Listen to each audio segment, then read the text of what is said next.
Yes, we are live. Good evening, everybody. Asha Mishra here. Greetings from Hapur Society. Good evening, Dr. Asha. Good evening. Good evening.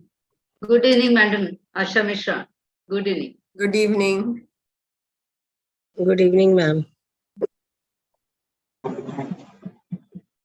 Good evening, everyone. I'm Dr. Maunika from Shield Healthcare.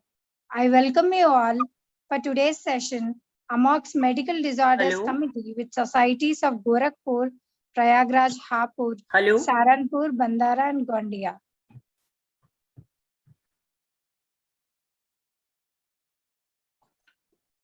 And I welcome Dr. Amrita Sarkari Jaipura, ma'am. She's an MS, DNB, FICOG, and she's a consultant gynecologist and obstetrics, Jaipurier Medical and Research Center and Garg Hospital, Gorakhpur. She's an MS, MBBS Gynae, DNB, FICOG, and President Gorakhpur OBG Society 2021 to 23, Secretary Gorakhpur Menopause Society, Secretary ISO PARB Gorakhpur Chapter, and she's an organizing secretary in maternal mortality workshop and maternal mortality. And I welcome you, ma'am, and I hand over the session to you.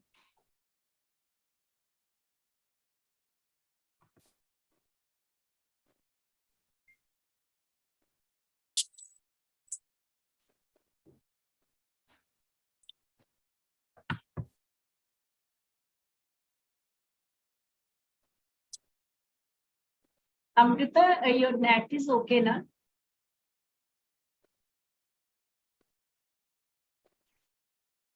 I think some issue. Ritu, I think you should. Ritu, you go ahead. Ritu, you go ahead. Ritu, you go ahead. Welcome, Dr. Rajan Pardesi.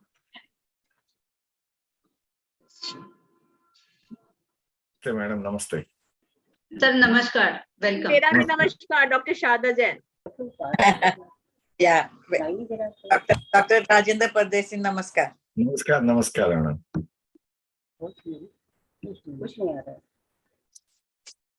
I will. Madam, are you starting? मेरे connection में कुछ problem. हाँ, मेरे को कुछ मेरी आवाज जा रही है क्या? Hi, yes. Yes, we can hear It's you. audible, ma'am. We can hear you, Dr. Amrita. मुझे नहीं सुनाई दे रहा. Dr. Amrita, please speak to the mic here. You are well audible. Please unmute yourself. Madam, unmute yourself. Dr. Amrita, please unmute yourself. On her end, we are able to see her, but on her end, she is having some problem. Yeah. So, Ritu, I think I think you yeah, can yeah. take over. It's okay, okay. It's yes. okay. Now done. Yes.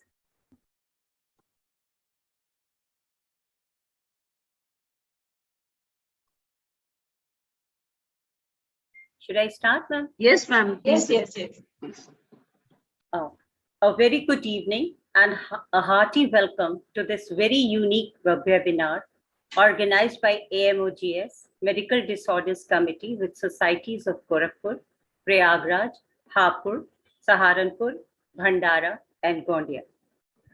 We are honored to have one of the most dynamic doctors and academician, Dr. Sharda Jain ma'am, as our chief guest, and very famous Dr. Rajendra Singh Pardesi and Dr. Sujata Dalpi, another very renowned doctor, President and Secretary AMOGS, as our guest of honor. We also have the blessings of Dr. Lakshmi Srikhande, Madam, who is the Chairperson ICOG, and Dr. Ashok Kumar, Secretary ICOG. The conveners of this program are Dr. Sadhna Gupta and Dr. Sneha Bhoyar, who are hardcore academicians, foxians, and scholars. We are really proud to have a galaxy of glittering stars as our faculty today. Dr. Bharat Lanjave, Dr. J.K. Goel, Dr. Deepthi Chaturvedi, Dr. Sarita Agrawal, Dr. Asha Mishra, and Dr. Naina as chairpersons, and great orators, Dr. Sadhna Gupta and Dr. Abha Ranisana as speakers. Dr. Sneha herself is a moderator of a panel and bright and shining panelists we have. I promise a great academic feast to all the wonderful and learned attendees, and I promise you'll have the best utilization of your time and get great take-home messages.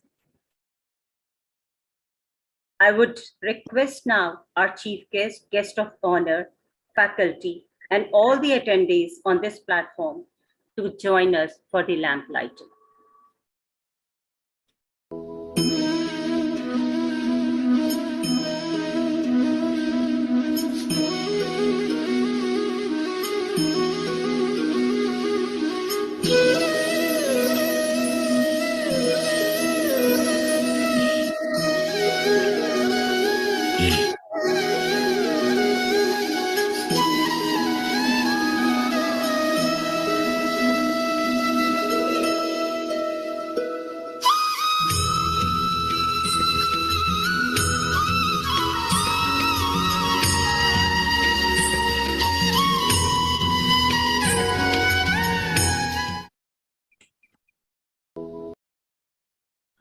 Now I invite Dr. Sneha Bhoyar, who has 30 years of experience in the field of OBGYN.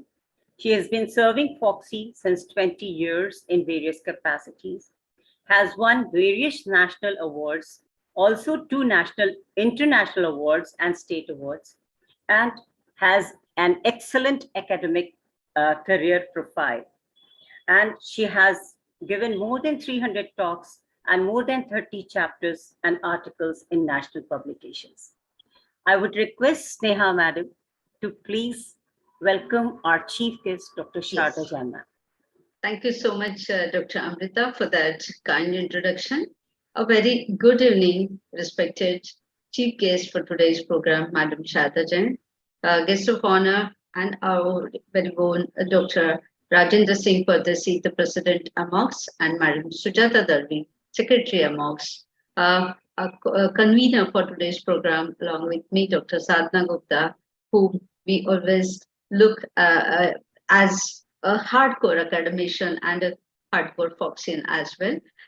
All the esteemed faculties, panelist chairperson, and all the presidents and secretaries of Gorakhpur, Prayagraj, Saharanpur, Hapur, all these societies, and the societies of Maharashtra, Bandara, and Gaudiya. I welcome all of you here, and in fact, indeed, it is a proud privilege for me to introduce the living legend and our very own, the most respected Madam Sharda Jain, who is the teacher of teachers, faculty for more than 2 decades of PGI Chandigarh and Lady Hardinge Medical College, and who is the founder and Secretary General of the Delhi Gynecologist Forum.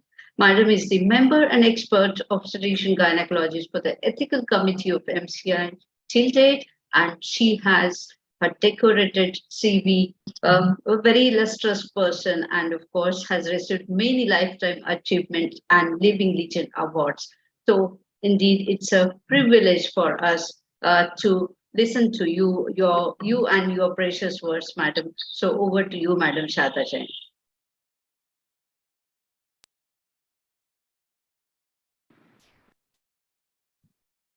Madam, please unmute yourself. Saipi? Hear me? Yes. I think my greatest pleasure that I'm invited as the chief guest in the AMOGS Medical Disorder Committee and various societies from Gorakhpur, Prayagraj, Hapur, and Saharanpur, Bhandara, and Gaudiya. My sincere thanks to Dr. Sneha Bhoyar, who is a young, dynamic gynecologist who has a great future. I could see her very, very hardworking, great academician, and I wish her good. My friend Dr. Sadhna is here, who is president of North India Gynecologist Forum, और ये जमीन से जुड़ी हुई, and her vision is very clear for this particular country, and I'm glad that she's all co-organizing and uniting all the societies together. At the outset, I have great regards for Dr. Pardesi, Dr. Sujata, and other senior people are here who are collected here as academicians. As far as AMOGS society is concerned, it has a great heritage. Year after year, it has given a leadership to FOXI at a different levels. And I think, other societies have to learn a great thing from this particular society. What is the secret of theirs? As an outsider, I can say that they stand solid like a rock and they groom their youngsters. And that is the quality as far as this society is concerned. I had been alumni. I'm a small teacher. I've been alumni of Lady Hari Medical College and PGI Chandigarh, and where I've taught in these two institutions for 2 decades. I remember in 1970 itself, in PGI, the Medical and Surgical Disorders Clinic was started, and when I became a senior resident and later faculty member, till the last, I groomed that particular society. And I think, that probably generates my interest in various medical disorders, especially GDM and thyroid. So I think today the luminaries like Sadhna are going to deliberate on a few of the topics, and that is going to be great. But the favorite topic of everybody is near-miss cases, where the panel discussion will be done by Dr. Bhumiyar, and I'm sure she will do a great justice as far as this particular topic is concerned. In obstetrics, every life matters. And when a normal looking case will become an emergency, nobody knows. And that is why we all of us need to update our knowledge, reorganize our approach to manage these cases in our clinical practice. Lastly, I can only see that the only blessings which the COVID left is the easy availability of webinar. Easy connectivity across the globe has made it possible to connect with so many societies across country, like this particular meeting today. And my sincere and grand blessings to Dr. Sadhana and Dr. Sneha for achieving their goals in their life. Last में मैं कहूँगी होगा वही जो मंजूर खुदा होता है, पर efforts are required. So thank you again for calling me in this particular meeting. I'm sure it is going to be a very successful meeting. Thank you very much. Thank you, ma'am, for the encouraging and wonderful words. And now I very proudly present and request Sadhna Gupta, ma'am, who is the presidential candidate for this year. And I also request on her behalf, all of us should vote for her. And she has been working a lot, and we can see her profile. She has represented India, FOXI representative to CEFOG, and now presently she is a co-chair of CEFOG NCT committee. And she has won so many awards, and we'll see when our chairpersons will introduce her for the talk. And I request Sadhna ma'am to please introduce our guests of honor, and I'll also request blessings of our guests of honor. Over to you, Sadhna ma'am. Thank you, Amrita, and my sincere regards to Dr. Sharda Jain madam for always she always accepts our invitation even at the last moment, and it is so gracious of her and so much thing to learn from madam that that there is no limit to hard work. What we can say, it is Dr. Sharda Jain when there is no limit to hard work. So as a convener of this program, I send my sincere loving regards to our own Sneha and all president and secretaries of societies, Gorakhpur, our own Amrita and Aruna, Prayagraj, Dr. Shubha and Dr. Umar, Hapur, Dr. Asha Mishra, Dr. Deepshika Goel, from Saharanpur, Dr. Naina Miglani, Dr. Gunita Mehta, and from Banara, Dr. Bharat Lagewal, Dr. Manoj Agalve, and from Godia, Dr. Megha Shish, and the Dr. Shweta Chandrasekhar. So hearty thanks to all of his bearers, because only because of your cooperation and your effort, we are together here at this particular evening. It is a pleasant duty to have introduced Dr. Rajin Singh Pardesi as a guest of honor, who has been a very, very close associate in the journey, in Foxy journey, and apparently he's a quiet person, but we know his dynamism and his power is like a something like a silent power. Dr. Rajendra Singh Pardesi is the president of AMOGS. He has presented a lot of papers, 7 times best paper awardee in Foxy's conference. Faculty, we know he has organized wonderful conferences, and for so many conferences I have been to Aurangabad and that visited this beautiful historical city and his hospitality. He has been the Vice President Foxy 2019-2020 and Vice President AMOGS in 2018-22, and now he is the President of AMOGS. So a warm welcome, Dr. Rajin Singh Pardesi, and we are looking forward to hear from you for this particular program. Thank you, Dr. Sadhana Gupta, for kind introduction. Respected Dr. Sharda Jain, ma'am, Chief Guest, and Dr. Sujata Dalvi, Guest of Honor, and our ever active Secretary of AMOGS, Dr. Lakshmi Srikande, Dr. Ashok Kumar, Dr. Avarani Sinha. First, I wish to congratulate Dr. Sneha Bhoyar and Dr. Sadhana Gupta for organizing such an academic and practical webinar on thyroid and seizures in pregnancy and near missed cases. Dr. Sadhana Bhoyar is ever active chairperson of AMOGS.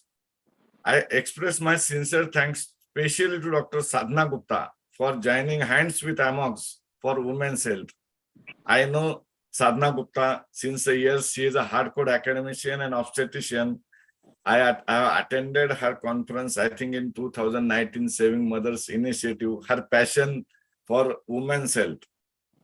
So with the galaxy of speakers like Dr. Avarani Sinha, Dr. Sadhana Gupta, Dr. Sneha Bhoyar, panelists and chairperson, I think this will be a great event.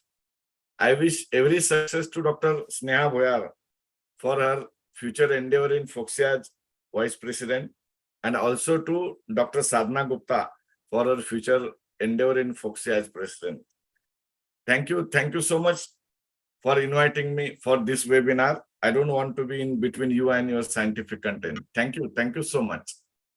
Thank you, Dr. Pardesi. Thank you. And it is really always great to have Dr. Rajit Singh Pardesi and Dr. Sujata Dalvi, who is Secretary AMOGS, has been kindly accepted to be the guest of honor of today's webinar. Dr. Sujata Dalvi, again, a very, very close association. She has been a perfect academician and a great teacher. Consultant OB-GYN Mumbai at various hospitals, honorary clinical associate at the Nauroji Vaidya Maternity Hospital and Jagjeevan Ram Railway Hospital. Of course, she is Secretary AMOGS and the Joint Associate Editor of the Jogi and the Clinical Secretary of AMOGS. A warm welcome, Dr. Sujata. It is always so good to hear from you, and we are waiting for your words. No problem. Thank you so much, Dr. Sadhana Gupta, for such kind introduction. So as an AMOGS secretary, I would like to congratulate you and Dr. Sneha Bhoyar being the conveners of today's program for putting this scientific session into place. I would also like to express my gratitude to our AMOGS president, Dr. Rajendra Singh Pardesi, who is always encouraging and very hardworking so far as scientific sessions are concerned. I would like to acknowledge the words of wisdom given by our chief guest, Dr. Sharda Jain, who is a very senior and respected gynecologist. I like her words when she said she is a small teacher. She is not a small teacher. She is bigger of a big teacher as such, with such a vast experience. And I would like to encourage all the people who have logged in that they are going to learn quite a bit from today's webinar, because the topics that are being covered are thyroid, seizures, and near miss cases. And also, I would like to congratulate both of you all for joining with societies like Gorakhpur, Prayagraj, Hapur, and Saharanpur, and also Maharashtra societies like Bhandara and Gondia. And I would like to wish both Dr. Sadhana Gupta and Dr. Sneha Bhoyar for their future endeavor in Foxy. and wishing you all the best for today's program. Thank you so much. Thank you, madam. Thank you so much for your patience. Thank you, Dr. Sujata. And actually today's our effort is to just, because we both, me and Sneha, and I think everybody, not just Dr. Rajan, Dr. Sujata, everybody, we believe always in integration and knowing each other and reaching the unreached. So like Gondia and the Bhandara Society, which are the societies which we are able to reach, and likewise Hapur and Saharanpur. So this is what Madam Sharda Jain says, that it is what COVID has given us one gift, and we are trying to utilize this gift to the best of our capabilities. So thank you very much, Dr. Rajan, Dr. Sujata, and Dr. Sharda Jain for being with us and gracing the event as guest of honor and the chief guest. Thank you very much. Thank you, Sadhna ma'am. Thank you, Sharda Jain ma'am, for being our chief guest. Thank you, Pardesi sir and Sujata madam, for being our guests of honor. And with this, we conclude the inaugural part. And for the clinical sessions, I would like to invite Dr. Ritu Srivastava, who is a very, very brilliant junior of mine. And she is very active, and she works really sincerely, and she works very hard for any of the webinars we do. So over to you, Ritu, for the further proceedings. Thank you very much, ma'am, for your kind words. Good evening, all. Now it's time for the first session. And in this session, the topic to be covered is thyroid disorders during pregnancy. To grace the occasion, the chairpersons are Dr. Bharat Lanjewar. He is consultant gynecologist and infertility specialist at Sahyog Hospital and Test Tube Baby Center, Bhandara. He is President Bhandara OBS Gynae Society, and he is faculty to NDBH workshop, Kolhapur. Then Dr. J.K. Goyal sir. He is professor at Saraswati Institute of Medical Sciences, Hapur. He is Professor SRMIMS, Bareilly, and he has served as specialist in Armed Forces Hospital and was awarded the Commander-in-Chief Commendation Award, and he's founder secretary of Indian Fertility Society, Western UP. Then Dr. Deepti Chaturvedi ma'am. She is co-director consultant at Dr. Chaturvedi Hospital. She is past president WDW Society of IMA Gorakhpur. She is past vice president of AMOGS, and she is joint secretary ISOPAP Gorakhpur branch. I welcome all our chairpersons, and I request Dr. Bharat Lanjewar to please invite the speaker, Dr. Sadhna Gupta ma'am. Sir, are you there? I think Dr. Bharat, I can't see him joined here in the panel. Dr. J.K. Goyal can do the honor. I request Dr. J.K. Goyal sir to please introduce madam.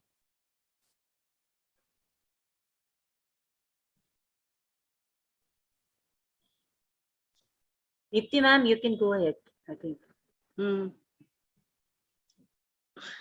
Deepti ma'am? Dr. Deepti I can see Dr. Goyal speaking, but he's mute. So, okay. Sir, can you please unmute yourself? Dr. J.K. Goyal. Now he can speak, guys. Good evening, everybody.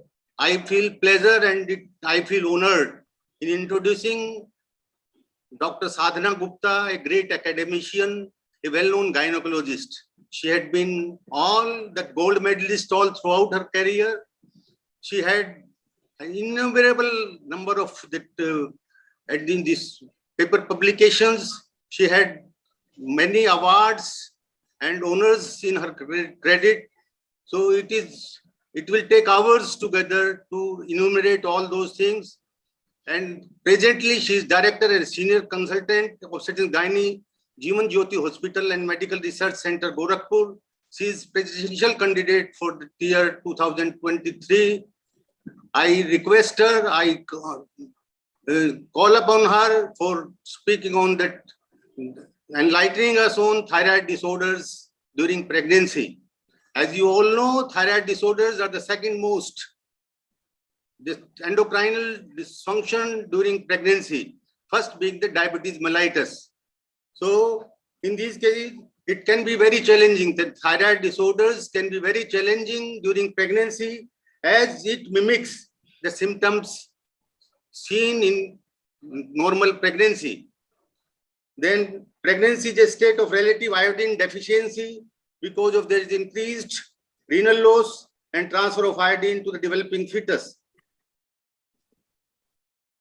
Maternal thyroid dysfunction is itself not an indication for termination of pregnancy, and there is no contraindication for breastfeeding in women once one is on anti-thyroid drugs. She will be updating us with the latest guidelines on thyroid disorders.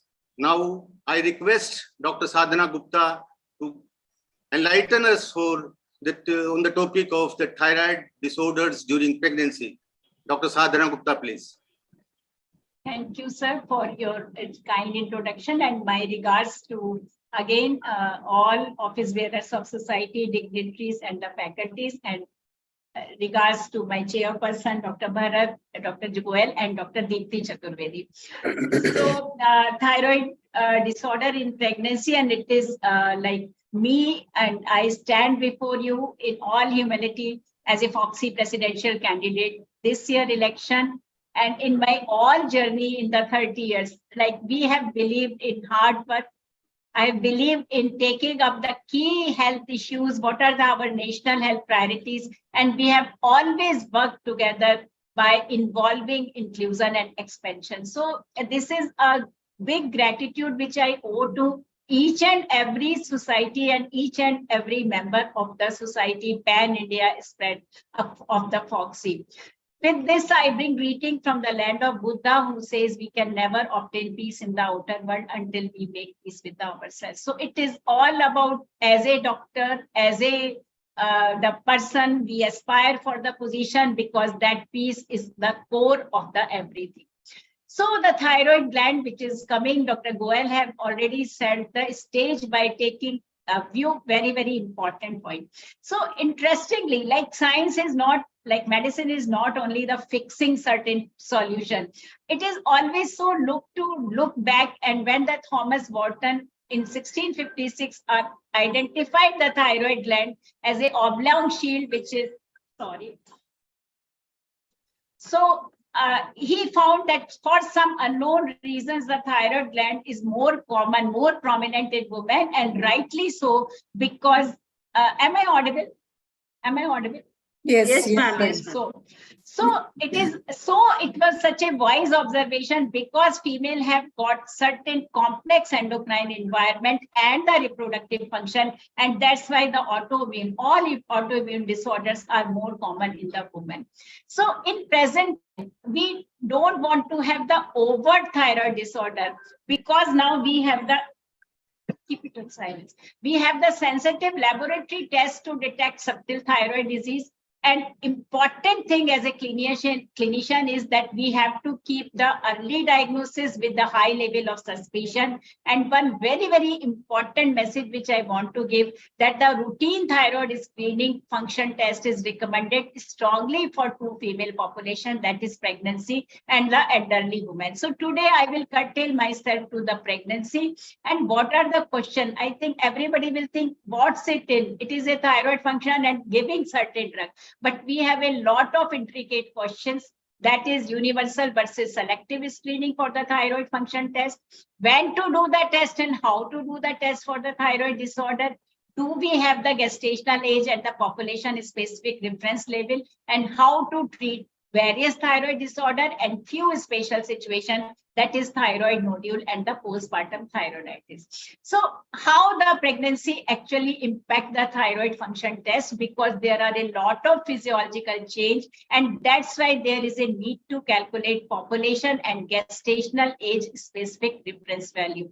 And why it is important to have the focus on the like a good pointer to all these thyroid function tests, because even a subclinical variation in thyroid function can have the adverse obstetrical outcome. So we have to be very, very particular. So what happens in the pregnancy? Increase in estrogen, increase in serum TBG, depletion of iodine, there is a more concentration of enzyme deiodinase, and there is a metabolic more demand for the pregnancy. So increase in iodine uptake. So we have a totally changed spectrum of thyroid function test. But the beauty of nature is this, that even the normal pregnant woman with all the change, it remains the euthyroid with a normal range of all thyroid function tests. So these are the physiological change. And that's why in pregnancy, the estimation of the free T3, T4 is important, because we have the physiological rise in the bound portion of the T4 and T3.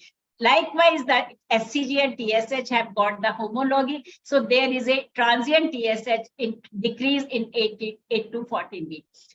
Now, why it is so important for the fetus and for the pregnant woman? Because the fetus develops the capacity to concentrate iodine and produce its own thyroid hormone only after the 10 to 12 week, and the TSH, actually the appropriate amount is produced from the fetus by approximately 20 weeks of gestation. And if the mother is having thyroid dysfunction in the first trimester, then the fetal cognitive development, neurodevelopment will be effective. And it actually sets the stage for the preconceptional or earliest diagnosis of the subclinical or the frank thyroid disorder in the pregnancy.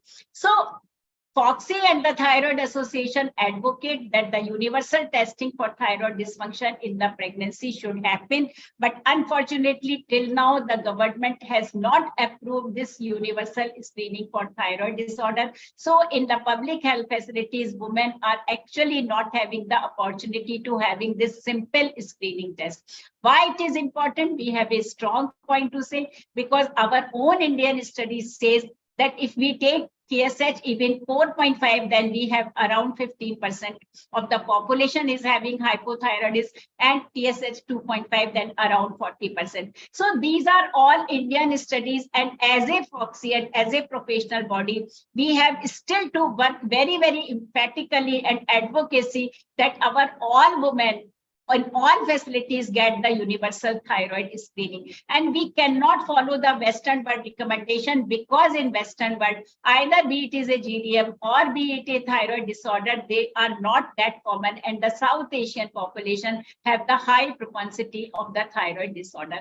So this is very, very important. I just want to emphasize that we all pregnant women must be screened at the earliest in the antenatal checkup, or preferably in the preconception state. So this is the ITS and FOXI recommendation that all pregnant women should be screened, and what level we want to achieve. So it is not 5, it is not 10. In the first trimester, what we want to achieve, that TSH level of 2.5, and in second trimester 3. So this is one very, very important message, that in pregnancy we have to target the different range. And when we want to do the TPO antibody testing, it is important, because 10% of pregnant women show increase in TPO antibody, and they are more prone to develop the subclinical hypothyroidism as well as the postpartum thyroid dysfunction. So TPO antibody titer, this is a common question our obstetrician ask from this, when to do the TPO antibody titer.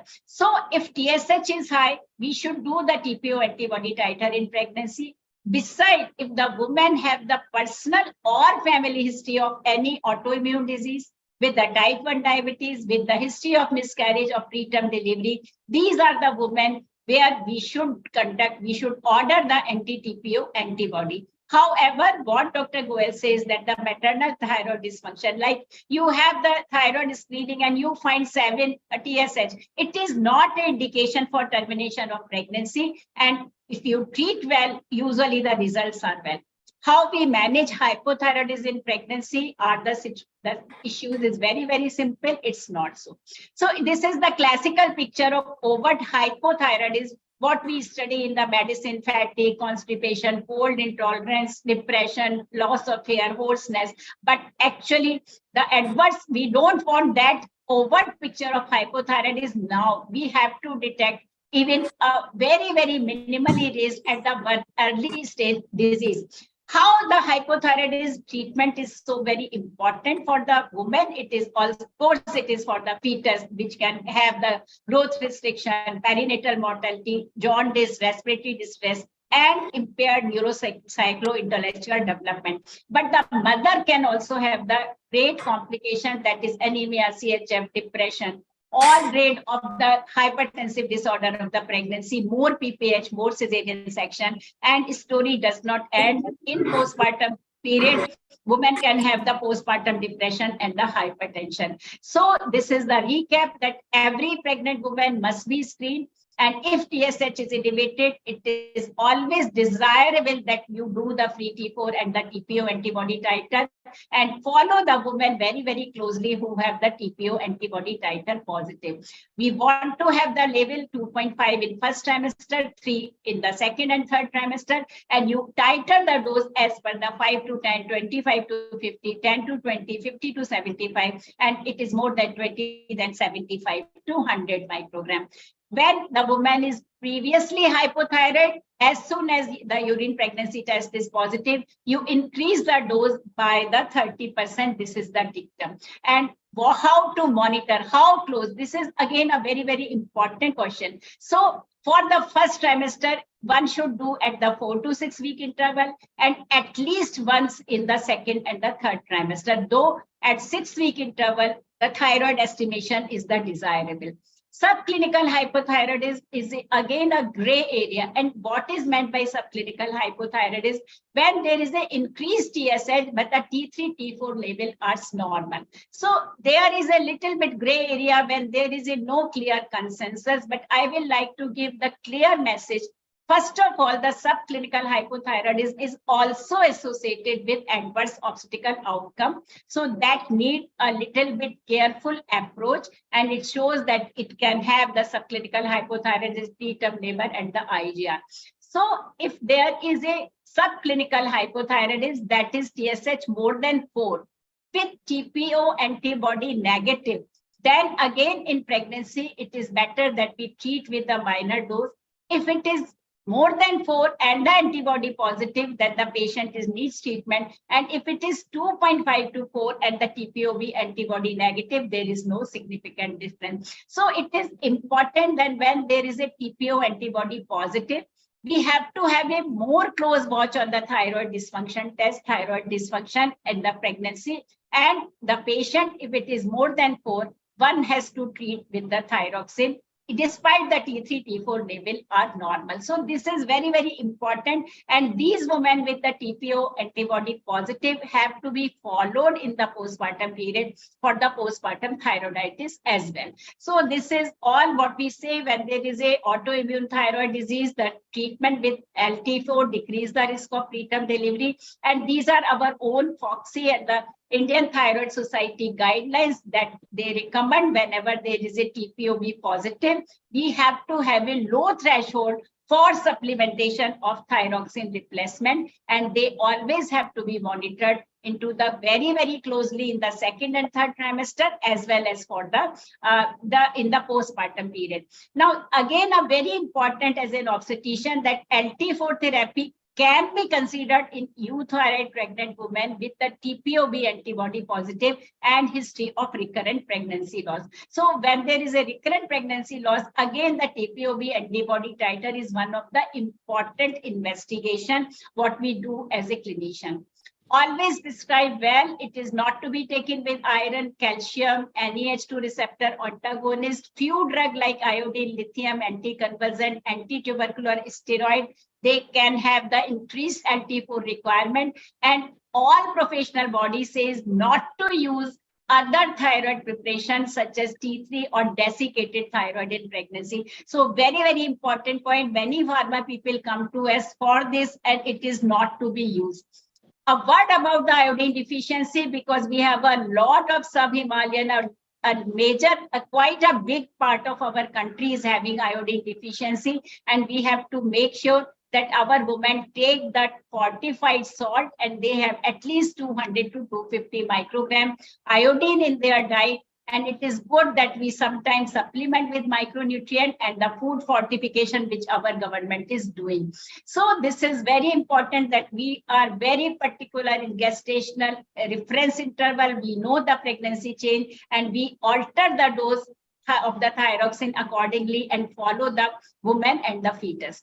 Hyperthyroidism in pregnancy, we don't see so much, but when it is there, we are much more confused. And sometimes we, on the blink of eye, we always refer to the endocrinologist. But as a obstetrician, we must be knowing few important things, that the homology between TSH and HCG. So in first trimester, we have physiological low level of TSH. Secondly, when there is a hydatid form goal, multifetal pregnancy, hyperemesis gravidarum, we can have the pregnancy-associated thyrotoxicosis. So it is not the Graves' disease or something disease. It is a pregnancy-associated condition. Besides, always look for the thyroid very, very carefully. You can have an ultrasound scan as well, that the patient is not having any toxic goiter or the toxic adenoma. Again, the overt feature, nervousness, frequent stool, excessive sweating, goiter, insomnia. It is important because we can miss these signs, because our every third patient is anemic and the pregnancy is a hyperdynamic circulation. So many symptoms of the hyperthyroidism overlap with the physiological thing, and we have to be very, very careful in looking for it and very careful in looking into the TSH level. That is, the first and second trimester, the lower limit is 0.03 and the third trimester lower limit is 0.13. So always we have to differentiate between the normal physiological, gestational thyrotoxicosis and the Graves' disease. So Graves' disease is the most common cause of the thyrotoxicosis, and the classical clinical triad is the goiter thyroid antibody plus TSH receptor antibodies. It is very, very important to treat hyperthyroidism in pregnancy very well, because the complication can be life-threatening. It can have the preeclampsia, heart failure, thyroid storm, and to the baby IUGR preterm birth, as well as the unexplained stillbirth if we don't look into it. Important thing, in first trimester, the Graves' disease is aggravated. In second and third trimester, because of the immune protection of the immunomodulation in pregnancy, we have less symptom. And in postpartum period, again, there is a aggravation of the symptom. Now, we want to treat the subclinical hypothyroidism, but we don't want to treat the subclinical hyperthyroidism. So this is very important. When we treat hyperthyroidism in pregnancy, we want to keep the TSH at the upper limit of what is desirable.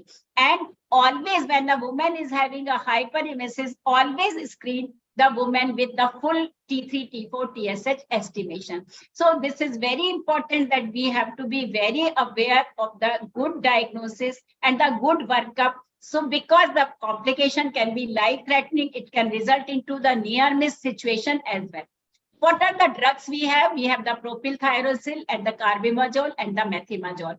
Just to say, because sometimes we have to, many times we have to start the prescription before we refer to the endocrinologist, and sometimes we may be the only physician. So propylthyrosol, the dose is usually 100 to 200 milligram, and methimazole is 10 to 40 milligram per day. So both are effective drugs. The important thing is that the both can be teratogenic, and it is recommended that we should use the lowest possible dose of the antithyroid drug. So this is very, very important, because we have the carbimazole and methimazole have the higher incidence of the congenital birth defect, and the propylthyrosol also have, but it have the lesser incidence. So this is very important, that in first trimester, we switch to the propylthyrosol, and in second and third trimester, we can switch to the methyl carbimazole. And why we want to do it? Because propylthyrosol, PTU can be the liver toxic. So in first trimester, the choice is the PTU,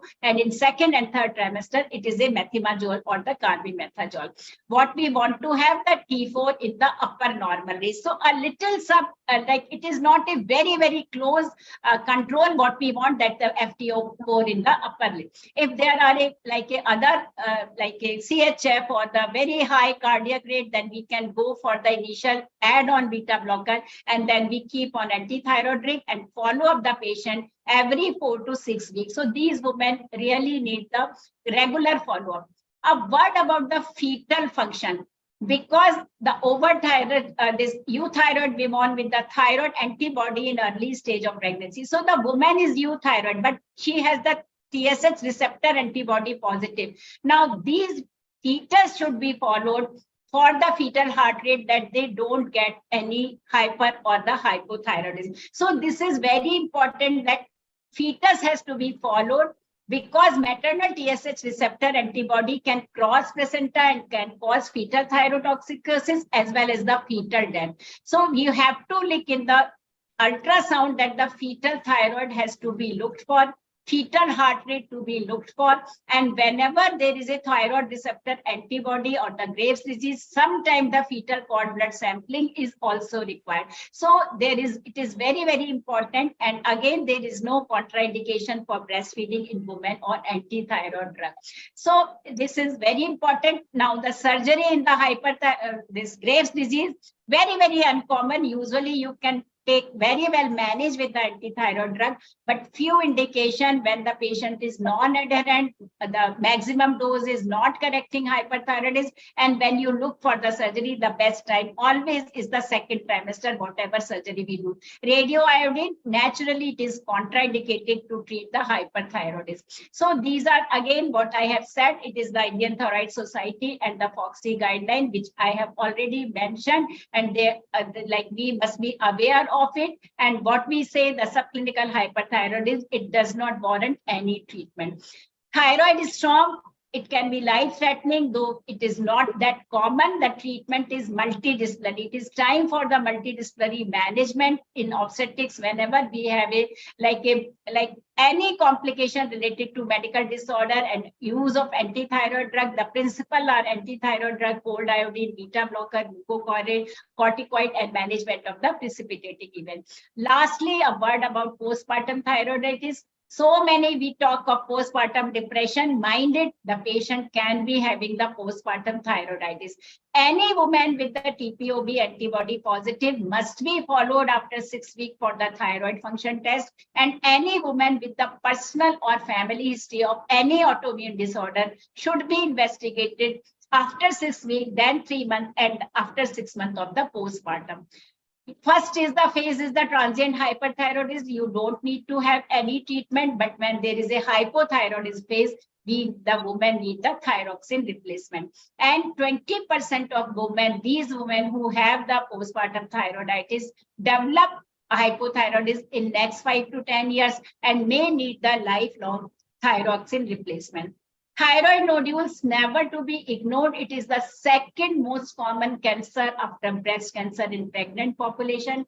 If you find any thyroid nodule, we have to do the ultrasound scan. We have to do the thyroid function test. We have to do the fine needle aspiration cytology and treat the thing according to the cytology and the ultrasound and the other picture. Just a small comment, if the nodule is less than 2 centimeters, not increasing, no lymphadenopathy, we can sometime postpone thyroidectomy until after pregnancy. However, it has to be taken with, again, multidisciplinary team. So the thyroid gland and hormone is something, it is an orchestrated symphony in human body. We in South Asian women are more prone to develop thyroid disorder. So as a obstetrician working in India and South Asia, we must be well versed how to do the testing, when to do the testing, and how to manage. So thank you very much for active listening. Women's Hormone Symphony is the 8th sense. So stay tuned. And with this, I seek everybody's vote and support for my FOXY presidential candidature, because it is the time that across the region and across the India, your vote and support, you vote for the hard work, you vote for the commitment and conviction, because this is the time that we must have the simple and the person who have worked hard for the key maternal, key health issues of the India. So I seek everybody's support. I am ready with my vision. It is always great. It has been a great journey, and we look forward for working together for women health as well as the fellow obstetrician and gynecologists. Thank you very much for the patience. Thank you very much, ma'am, to you also. Listening to you has always been most rewarding. and we are ever looking forward to it. I request our chairpersons to give their valuable views. Dr. Ma'am, Deepti, can we ma'am. ask a question? Yes, yes, I will, yes. Madam, you are muted, I suppose. Ma'am, I wanted to ask, ma'am, how are we going to screen the neonate after the delivery, both in cases of hypo and hyperthyroidism? Like you mentioned, in hyperthyroidism, we have to take the fetal cord blood sample. But what is the investigation that we are supposed to order on that? And should we do at birth evaluation? Some pediatricians say that we should do a day 3 TSH. How should we proceed with the neonate?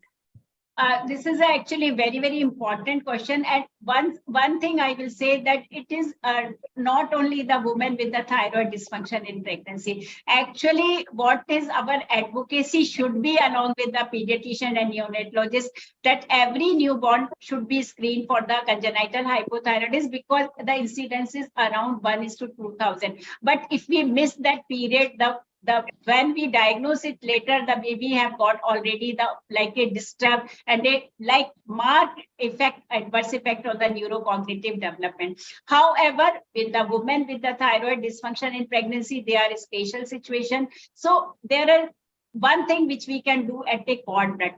But the ideal time for the TSS T3-4 estimation is around after 2 to 3 days, because at the level of birth, there are physiological alteration, and which we cannot have the actually idea. So important thing, because the cord sampling is easy to do.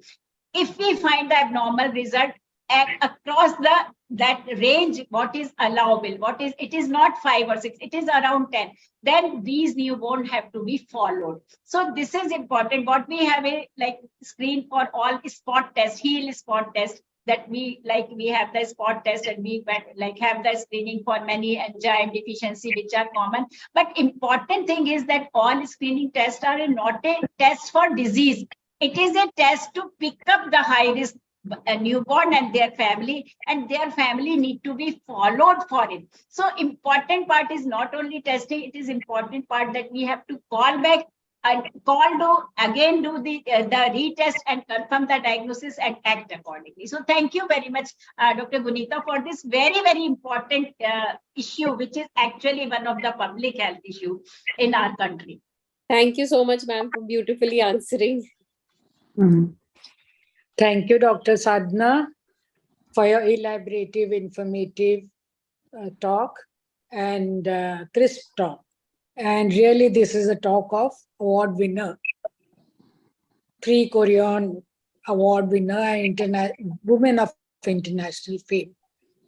Yes, we are all enlightened by your talks, when to do, how to do, and take a multidisciplinary approach. That's why we need an ISOPAP society also, and so that we have pediatricians and anesthetists at the same time to deal with the critical care like thyroid storm and all in women also and in the neonates also. Thank you for your lovely and informative, elaborative talk. Thank you, Dr. Sadhna. All my best wishes for your presidential election. May you win and come out with flying colors. Thank you, Dr. Sneha, also for standing for contesting for vice president, giving me opportunity, both of you, to chair the session. And I'm highly obliged to you both. And best wishes to you too, Dr. Sneha. And I've always seen you in Facebook also. So all the best wishes to you both. May you both come out very well. Thank you so much, Madam Chaturvedi. The projections are for though we are working since long, the projection on social media is for elections now. Thank you so much. And in fact, having you is a pleasure for both of us. Thank you, Madam. Thank you so much. Thank you very much. Thank you, sir. Thank you very much, ma'am, for that enlightening talk, starting from the basics that what physiological changes occurs during pregnancy in thyroid, fetal physiology, and especially the screening part. You have made absolutely crystal clear in our setup. Then Indian Thyroid Society, that FOGSI, that they all recommend, because most of the cases they will be missed if you go for targeted screening and all. You have to go for universal screening, and that has to be done in the first antenatal visits. And population-based trimester-specific ranges, that remains the same for our Indians. This thing in the first trimester, that has to be 2.5, 3, and 3. In the third trimester, that remains. And anybody having more than 2.5, they have to be subjected to that free they have to be subjected to free T3, that has to be seen to. And in cases they have to be, you have to plan for treatment and all, you have to go for TPO antibodies, has to be done too. And making the thing more than 10, everybody has to be subjected to, irrespective of antibodies and all. They have to be subjected to that therapy. The thyroxine has to be given to in all these cases. Where 4 to 10 antibodies positive, the treatment has to be given to 2.4 to 2.5 to 4. It may be considered, treatment may be considered, and especially that subclinical thyroid, that hypothyroidism, that has to be treated too, making the things absolutely clear. And about that hyperthyroidism also, thyroid nodules. Thank you very much, ma'am. Thank you very much. Thank you, sir. Thank you. Thank you, sir.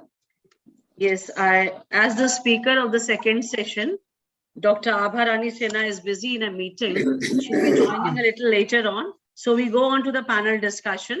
The topic is near missed case scenarios. And the moderator is Dr. Sneha Bhuyar, ma'am. Madam is Managing Director, Sukkarta Hospital and Laparoscopic and Infertility Center. She is Chairperson, Breast Committee, and member of Governing Council, ICOG, Chairperson of Medical Disorders, AMOGS. She is founder president, Vidarbha ISOPAR, and has received innumerable awards for her exemplary work in healthcare. So I hand it over to Dr. Sneha to introduce the panelists and go ahead with it. Yes, thank you so much. Thank you so much, Dr. Ritu, for that kind introduction. And I welcome all my panelists. Saiti, you can show me the CVs of all my panelists. Dr. Manoj, Dr. Manoj Aglave, who is the Secretary of Bhandara Society, young and dynamic personality from Bhandara, who is a consultant laparoscopic surgeon. And then we have Dr. Parag Deshmukh, who is also from Bhandara, and he's a consultant obstetrician, gynecologist, and a sonologist. He's from GMC Nagpur alumni. Welcome, Dr. Parag. Next, we have Dr. Vanjana Pandey, who is the Chief Consultant and Director at Janeet Hospital, Prayagraj, and she has a special interest in high-risk pregnancy. Welcome, Dr. Vanjana. Next, we have Dr. Anuradha Verma, who is also an obstetrician gynecologist from having 20 years of experience. Yeah. So Dr. Anuradha is having 20 years of experience with a specialization in high-risk obstetrics. So I'm happy to have you, Dr. Anuradha. Welcome. Next, we have Dr. Deepashika Goyal, who is who is also from Prayagraj, consultant obstetrician and gynecologist, and keeping interest in high-risk obstetrics. Welcome, Dr. Deepashika. Next, Saiti, we can have next. Yeah, so Dr. Gunita Mehta, a consultant gynecologist from the Saharanpur Society. Welcome, Dr. Gunita.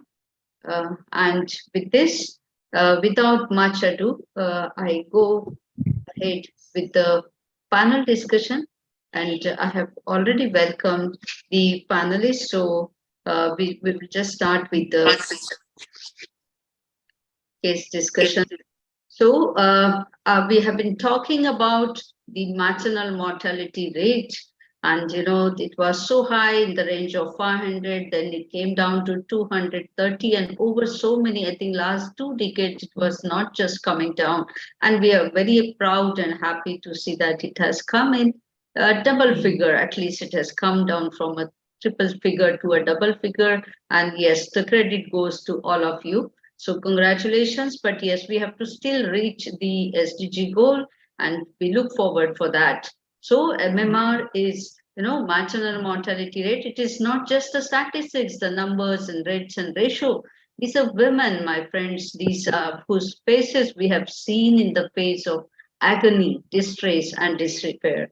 And they keep to haunt our dreams. This is what is expressed by Dr. Mohammad Fatullah, who was the PIGO president in 1998. So same is the feelings which is expressed by Dr. Donald. Looking back over along the clinical times, one tend to forget the failures and take granted one's success. But these are the failures which stand out like keloid scars. It's never to be forgotten, and hopefully warning for the others. That is how the maternal mortality is expressed. So we talk about near miss maternal mortality. This is a term which we have borrowed from the airlines, near miss. It tells you the gravity of the situation and the urgency it demands for the action. So this is what is near miss. So, or these critically ill pregnant women who have recently delivered, or who they would have died had it not been that luck and that good care on her side. So the analysis actually should help all of us to evaluate ourselves, to assess ourselves, and keep a record of everything so that other people can learn from it. So why is the concern rising? Because of all of you know that the demography is changing. More and more elderly women are presenting into the obstetric career, into this age group. Obesity is growing, the alcohol, smoking, all this, the sedentary lifestyle, the junk food, everything is adding fuel to the fire. And that's a very reason the situation is worsening. So what we discuss here is not the NCDs and why it is increasing more and more, but we have to keep learning what is the problem, and we have to keep learning what is the solution. So we should never stop learning, because life never stops teaching us. So we go to the first case itself. The first panelist, we have this second gravida, previous cesarean section. She's got a live childbirth 1.5 years back, and she comes to you with 7 days overdue. When you do her pregnancy test, you find it is positive. She asks you for the empty pills, and she just gives you a history of she just tells you that she has had contraception failure, nothing else. Now she's got this pregnancy. Doctor, please prescribe me the empty pills. You give her empty pills and medical pills for medical abortions. You explain her everything, and you ask her to come for follow-up after 7 days, or maybe if at all she has any problem. So she starts getting spotting and giddiness, mild pain in off and on. But on one day, that is 6th day, she comes to you, or she's brought to you in a collapse state at 11 p.m. night. So what do you feel, Dr. Manoj, is the diagnosis here? What investigations you would like to do at that point of time? Good evening, madam. Thank you for inviting me as a panelist. And as we know, she came to the hospital with a pulse rate of the 132 beats per minute and a blood pressure. So it's and pallor plus. So it suggests that she is in the hypovolemic shock. So we have to rule out the causes of the hypovolemic shock in the early gestation. So in a differential diagnosis, it could be because of the rupture ectopic pregnancy, or it could be because of the vasovagal shock.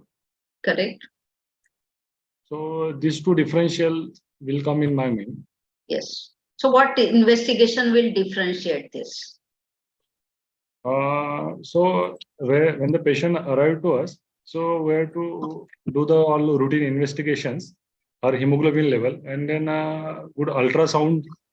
We have to for ultrasound to look whether there is a hemoperitoneum is present or not, or whether a POC is present in the cervical canal. Yes. So because she is in shock, you will start at one hand, you will start resuscitating her, reviving her. You send her lab investigations, you send her blood for blood arrangement, you do bedside sonography and investigation as well. So you find that she's got a ruptured ectopic. So how would Dr. Parag, what precautions you should take while prescribing the medical termination pills or MTP pills as we call it as. And now in this situation, whether you would like to go for laparotomy or laparoscopy. These are the two questions for you. Dr. Parag, is he here? Yes, ma'am. Yes, please. Can you repeat the question, ma'am? I just joined.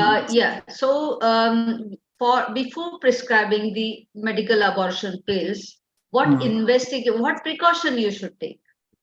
Ma'am, firstly, we should do the CBC blood group and sonography minimum Yes. and we should Ultrasound confirm for what? For what? for the location of the pregnancy. Correct. And viability of the pregnancy. After that, always we should prescribe the medicine. Okay, done. So you have to rule out the ectopic pregnancy. That is what all the intention is. So whether you will, now she has come to you in shock, that is ruptured ectopic pregnancy. So for this patient, whether you would like to go for laparoscopy or laparotomy, and if whatever ways you want to go, whether it will be a conservative surgery or a salpingectomy. As the patient is in hemoperitonum, because the most her pulse is 132.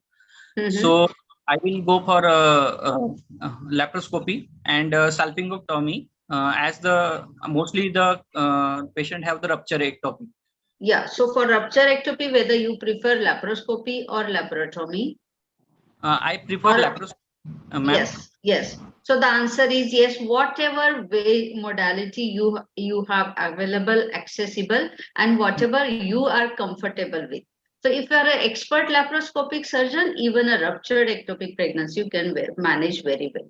And just the last question now. This is just a warming up case. We are going to have the discussions ahead. Yes.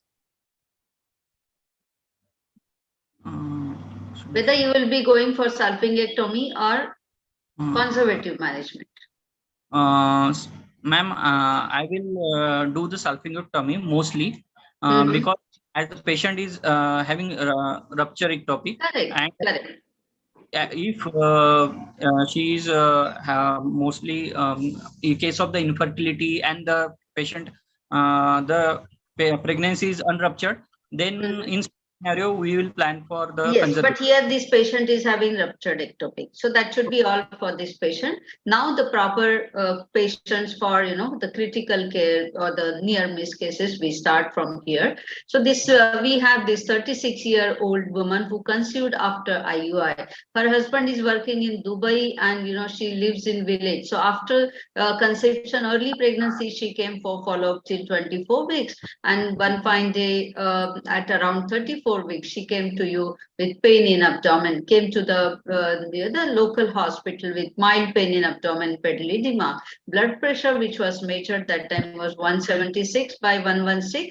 The fetal growth was quite normal, and the investigations routinely done there were supposed to be quite normal. Her blood pressure was high, but she was prescribed tablet nifedipine, and she was advised admission and considered the possibility of early delivery. So this patient, she came to you as very severe hypertension. She was having alarming symptoms. So she was referred to the next level hospital, and there the cesarean section was done. 1.8 kg live female baby was delivered. Her blood pressure was, in spite of medication, it was between 140 to 180 systolic and 100 to 110 diastolic. And the patient was still on tablet nifedipine, and the Maxel was continued for 24 hours. So suddenly on second day, that is almost 30 hours after the cesarean section, the patient had sudden severe cough, breathlessness, restlessness. Her pulse rate was 115. The BP was 220 by 118. and her oxygen saturation was 70%. So what is your differential diagnosis here, Dr. Namita? Good evening, ma'am. Good evening, all of you. Hello, Good am I evening. audible, ma'am? Yes, yes, sure. So it can be pulmonary edema or pulmonary embolism. Our patient is thinking her oxygen saturation is dropping. So first we have to maintain the saturation by putting her on ventilatory support with 100% positive pressure ventilation. And then we have to control the blood pressure. It is 220 and already labetalol has been given. So we can give her vasodilators so it is a multidisciplinary approach by Yeah, but what between antihypertensive? At this point, what antihypertensive? we can give her vasodilators, ma'am, like nitroprusside or hydralazine slow Yes. IV. But And, here, just I would like to interrupt you here. She has received tablet labetalol. She has received tablet labetalol. That's the reason I was criticizing that in spite of having severe hypertension, she was on tablet labetalol. In fact, so we're going IV to labetalol can be given, ma'am. Yes. So it is the decision between the intensivist, radiologist, pulmonologist, and obstetrician. It is a multidisciplinary approach. And when the patient's blood pressure is mildly settled and SpO2 is settled, then we Yes, but right now the patient is with you. You will call all the specialists, but here you have to control the blood pressure. So you have to start IV labetalol first. How would you start? What is the dosage? Yes. 20 milligrams slow IV has to be given over a period of 20 minutes. Then we can repeat the dose up to 80 milligram. And then it is to be given as a bolus. Labetalol is to be given as a bolus. Start with 40 milligram. Okay, ma'am. Start with 40 milligram. Wait for 10 minutes only. That is the time required for onset of action. If the desired action is not, it is not achieved, if the desired blood pressure is not achieved, then we can repeat 80 milligram. Even if it is not achieved, then we have to repeat another 80 milligram, or maybe you double it as 160, maximum 300 milligram you can give IV labetalol. Okay, what else apart from oxygenation, antihypertensive labetalol intravenous? We have to get an urgent chest X-ray and ECG done, and ventilation perfusion scan and CT-PS. Yes, that is for investigations. We are talking about we have to manage these patients simultaneously. The investigations will be done continuously side by side. Okay. And pulse oximetry and ABG analysis. Okay. You have to give diuretics because she's into pulmonary edema. You have to give Lasix 40 milligram, 80 milligram that way. Okay. Ma'am, first we have to rule out whether it is pulmonary edema or embolism. She doesn't have rays, ma'am. She has wheezes. So I am more suspecting of pulmonary embolism in this case. Okay. How do you rule out that? We will rule out by, ma'am, chest X-ray. If it has opacities, then we will do the ventilation perfusion scan and CT-PS, CT pulmonary angiography. And if it shows the pulmonary embolism, then we can go for unfractionated heparin or LM, low molecular weight enoxaparin. Okay, so this patient was investigated and she was found to have pulmonary edema. And that's the reason this patient was given intravenous Lasix. Okay, so anesthetist. Also, ma'am, the magnesium sulfate that we had started, we might need to stop it because that further depresses the respiration. Yes, we are coming to that. So this patient, in fact, she was a case of pulmonary edema. So she was, she was being managed by the intensivist physician and anesthetist. So she was, receiving assisted respiration as we discussed, and she was shifted to ICU. And meanwhile, she developed cardiac arrest. And this patient received the entire CPR, ventilator, and she was revived. And her saturation comes back to 90%. After 1 hour, this patient had spontaneous respiration with the blood pressure of 100/64 millimeter, but yet the confusion prevailed. So what went wrong and was it preventable? That's a reason we have to analyze where things have gone wrong. So Dr. Priyanka, can you throw some light here? Yes, ma'am. Actually, since from the beginning, yes, ma'am, since starting the very first visit, it should be properly, the patient should be properly screened, and especially for the BP should be taken properly, and the proper antenatal visit which I was looking for in the very first slide, it was not there. So she was visited to the hospital, and when BP was recorded, and the thing was relatively high, and it was really preventable condition. The preeclampsia is really preventable. Yes. So it's not only the blood pressure measurement, but there are certain predictors of hypertensive disorders. And this being a ART, though not IVF, this being a IUI pregnancy, and you have to really keep it on a high index, 7 years of infertility, and taking into consideration all the high risk factors. In fact, she needed a very vigilant screening as well right from the beginning, and considering the risk factors, she should have been receiving the low dose aspirin, and so all these maternal characteristics should have been taken into consideration. She should have been screened for uterine hyperpulsatility index and various other biophysical and biochemical markers. Okay, so that was one. So even when she was brought to you as hypertensive, maybe severe hypertensive, even that time tablet labetalol was not the treatment. When she developed severe hypertension, she should have been put on intravenous labetalol, or if at all nifedipine, it should have been a capsule nifedipine, which acts faster and which brings down the blood pressure effectively over a short period of time. Okay. One more thing. Yes, please. The age of the patient was already 36 years. Yes, and when she visited, there was nobody asked for the warning signs of eclampsia also with this much of high BP.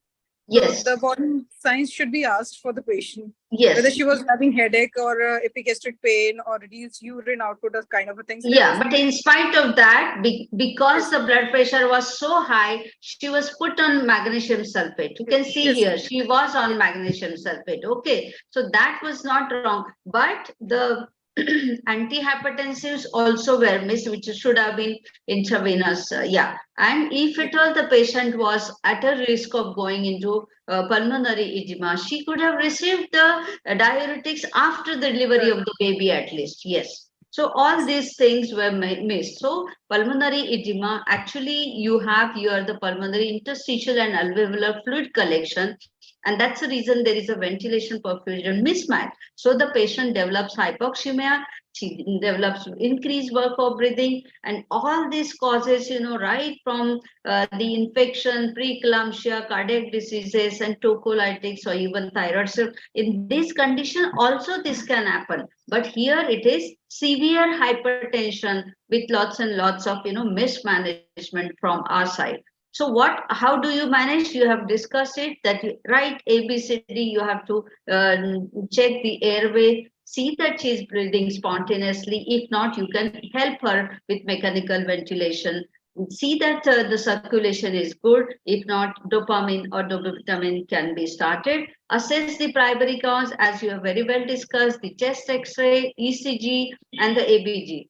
Chemistry of the cardiac enzymes, coagulation studies, urine, as we have already said, loop diuretic. Even sometimes this patient can develop spasm. So nebulizer, steroids, and assisted ventilation. All these we have already done. We have to, whenever you are giving, managing such patient, we have to have the invasive monitoring, that is central venous pressure monitoring. Otherwise, even the fluids, fluid overload can lead to this situation. So definitely bedside echocardiography should be done, and vasopressor support if at all the patient goes into hypertension, as she has gone, 100/60, considering that very severe hypertension, 100/60 is a hypotension for her. So the fluctuations of blood pressure for which the body is not adapted, all these things have to be kept in mind. The fluid overload should be avoided. And all these, precautions, what we are talking about, the improperly treated and poorly controlled hypertension, the IV labetalol or capsule doping should have been started urgently when she presented to you with severe hypertension.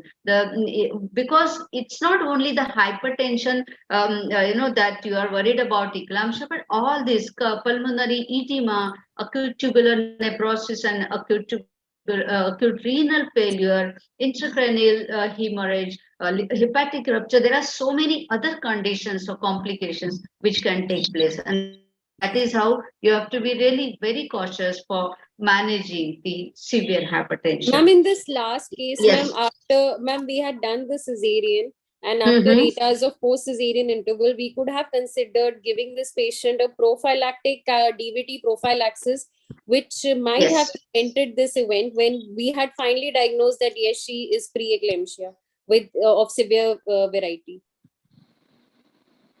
Yes, she has. I mean, you are talking about pulmonary thrombosis, thromboembolism. Yes, ma'am.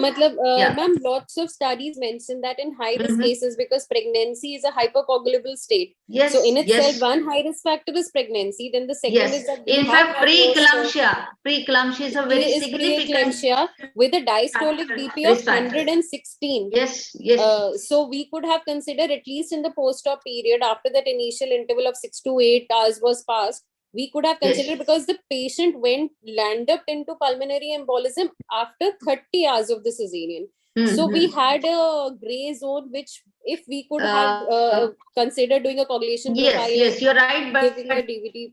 Our patient developed pulmonary edema, not pulmonary embolism, though your point is correct that she is having high risk factors and she should have been provided with either the ambulation or early ambulation or maybe the compression, because compression, some things or are some said, compression devices. Ma'am, some things are said easier than done. We might talk about doing a CT angiogram, but I don't think it is available everywhere, and it's not possible to transfer a patient from here to a radiology center to get a CT angiogram. You will lose the patient before you are able to convince the attendants to do this. Yes.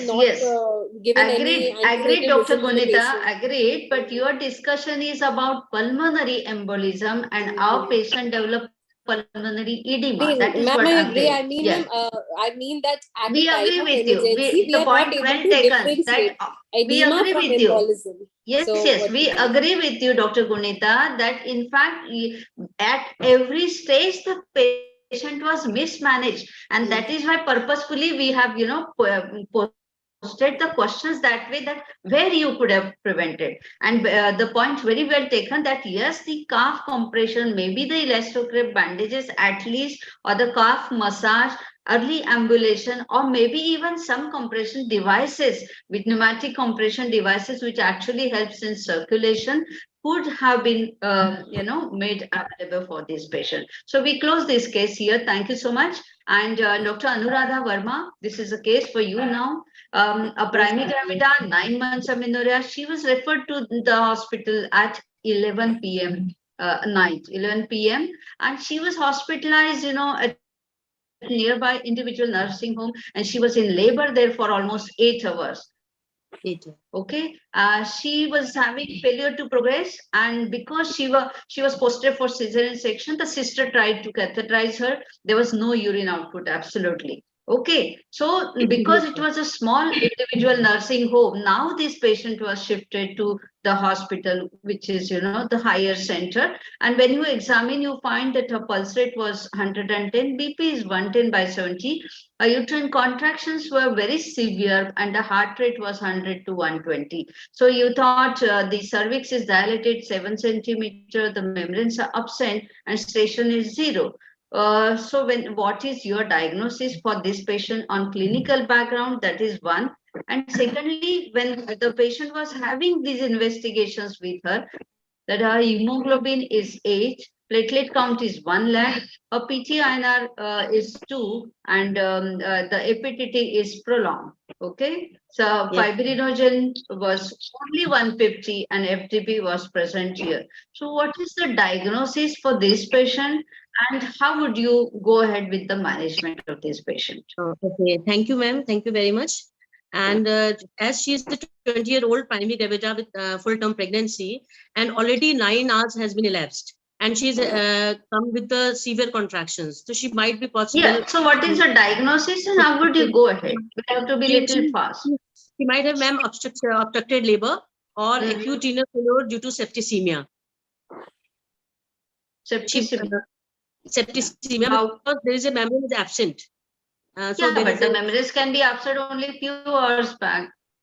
She was under observation. She is having severe uterine contractions and fetal distress. Okay. Yes, ma'am. So you are saying one diagnosis, one differential as obstructed labor with fetal distress. Agreed. And the second is acute renal failure due to no. Yes, acute renal failure due to what? Due to Because there is no urine output. Her fibrinogen is 150. Her FDP. Because of yes, ma'am. Because Yes, that tells you DIC. DIC. She may be the diagnosis what of the severe intensity of the uterine contractions tell you that the very strong contractions. Two things: either they are tetanic contraction or it's a the woody hard uterus, which is very classical, not relaxing in between. That is for abruptio placental. Okay. Abruptio placental, placental abruption. Yes. So you have this prolonged obstructed labor because of the dragging of fetus, maybe just taking lots of time to descend. The cord may be short or so, but there is abruptio placentae, and she has developed all these features.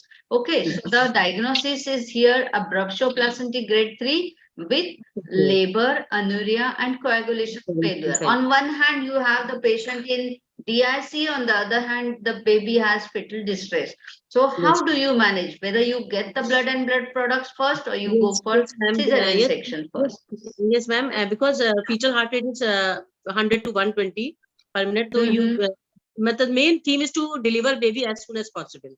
And with the due precaution of fresh frozen plasma should be ready. At least 4 or 6 units should be ready. And 2 units of blood should be cross-matched. The blood should be cross-matched. And yeah, so my question still remains whether you will take her for cesarean section first or you arrange for blood products. I will do the actually her in PV examination she's 7 centimeter dilatation. And if it is and during because I have no but she has not progressed in spite of that, and that's the reason she was taken for decision for cesarean section, right? So the answer to this question is everything has to be done simultaneously. Hello. Hello. I'm not audible, ma'am. Hello.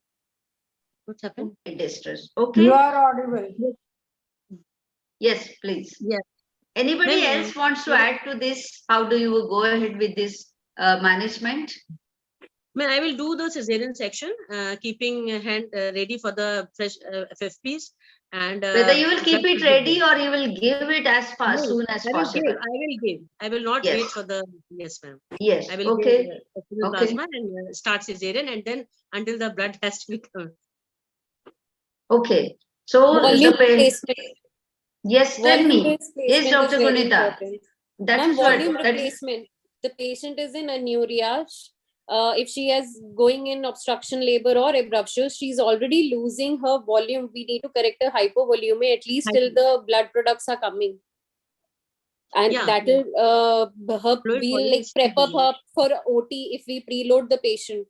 So any which way she's in deficiency, so we need to give her, otherwise she will land up in acute renal failure because of hypovolemia. Irreversible, that is acute tubular necrosis. Yes. So the first and foremost is this is a catastrophe. You have to actually shout for help, get everybody together here. You manage, one team will manage the mother, the fast fluid resuscitation, what we call it as aggressive fluid resuscitation, where you have to give, the crystalloids very fast. By the time you keep your blood and blood products ready, you keep your neonatologist, your anesthetist ready, keep your OT ready, and with everything ready, you take her for cesarean section. Okay, so we would not discuss the theoretical details of this, but then I would just ask you whether, this patient who is having 150 milligram of fibrinogen levels, how much should be the normal fibrinogen to avoid the bleeding, and how many FFPs you want to give this patient? How do you calculate that? Yes. Normal value is 200 to 400. Hello.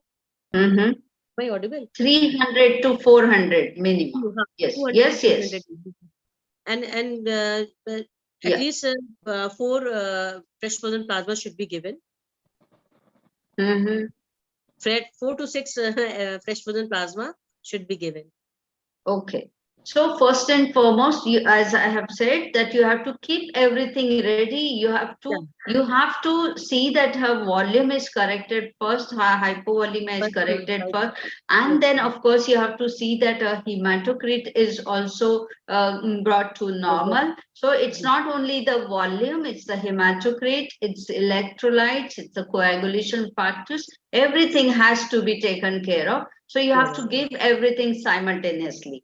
Okay, then you have to prepare her for cesarean section, and of course a patient who is having APH and with all this coagulopathy, she is very prone for postpartum hemorrhage. Okay, so not to relax when you're giving all the blood and blood products, but you have to see that immediately after removal of the baby, you keep the patient ready to see that you're ready to face the PPH as well. So whatever prophylactic utritonics you want to give, may it be the oxytocin concentrated 20 units, maybe carbetocin, maybe ergometrin, or even carbopress. So whatever oxytocics you need to give, you have to give it as soon as possible without waiting for the PPH to happen.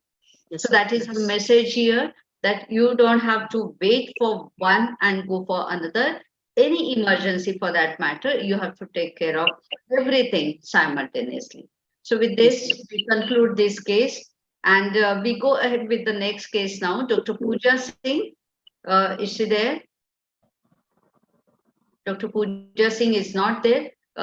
Should we skip this case first? Then I think we will go for the next case now. This is all about the massive transfusion protocol. So we start this case with Dr. Manoj again. Dr. Manoj, we have this patient, 4th gravida, para 1, with 3 abortions previously, that is 2 MTPs and 1 missed abortion. And all this, her last childbirth 7 years back, she's had normal delivery.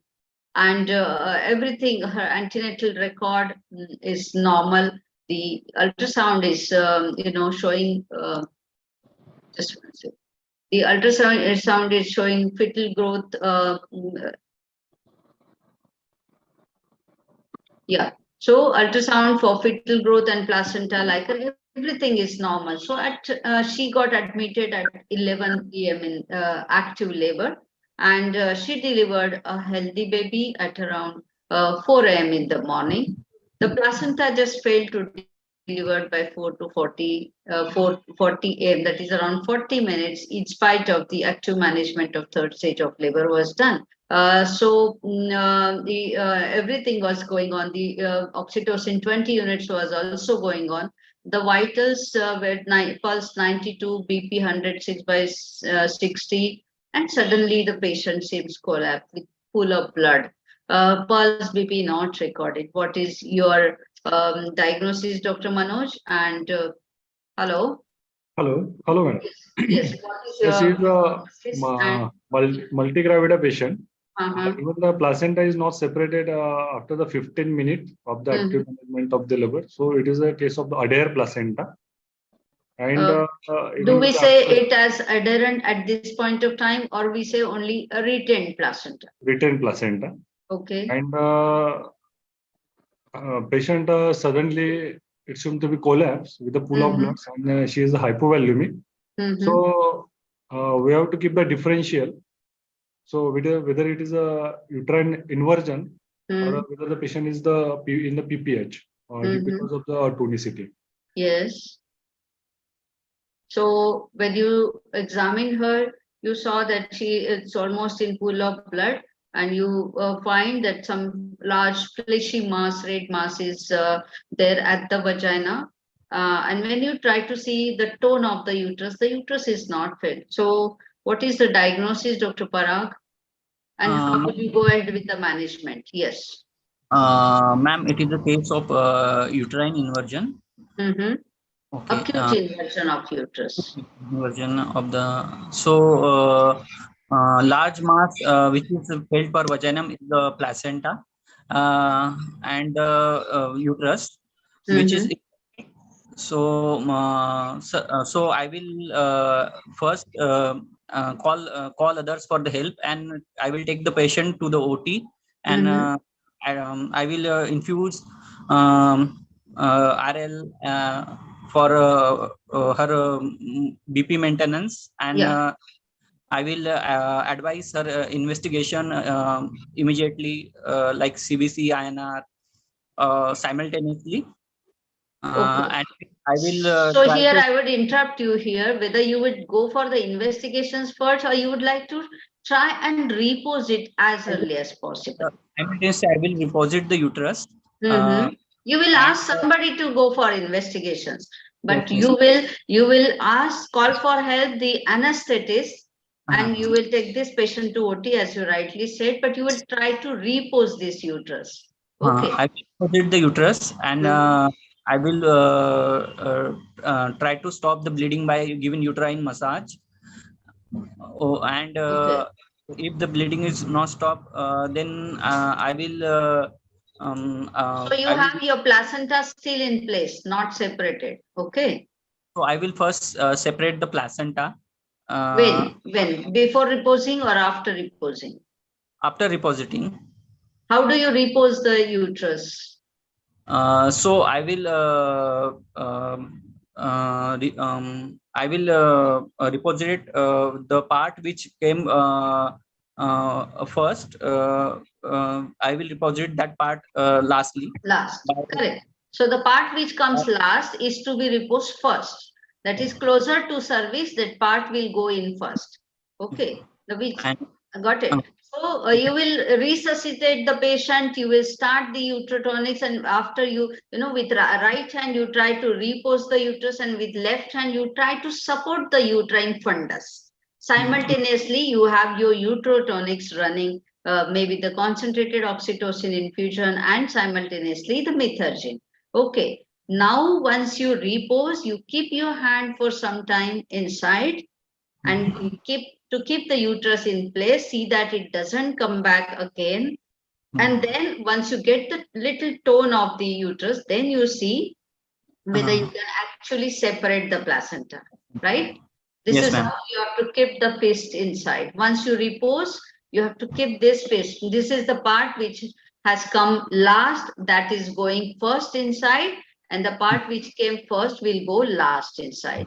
Okay, so you are keeping this fist here, and then of course you are trying to separate the placenta. Suppose this is not corrected with this, then what other measures? Just in short, if you can tell us.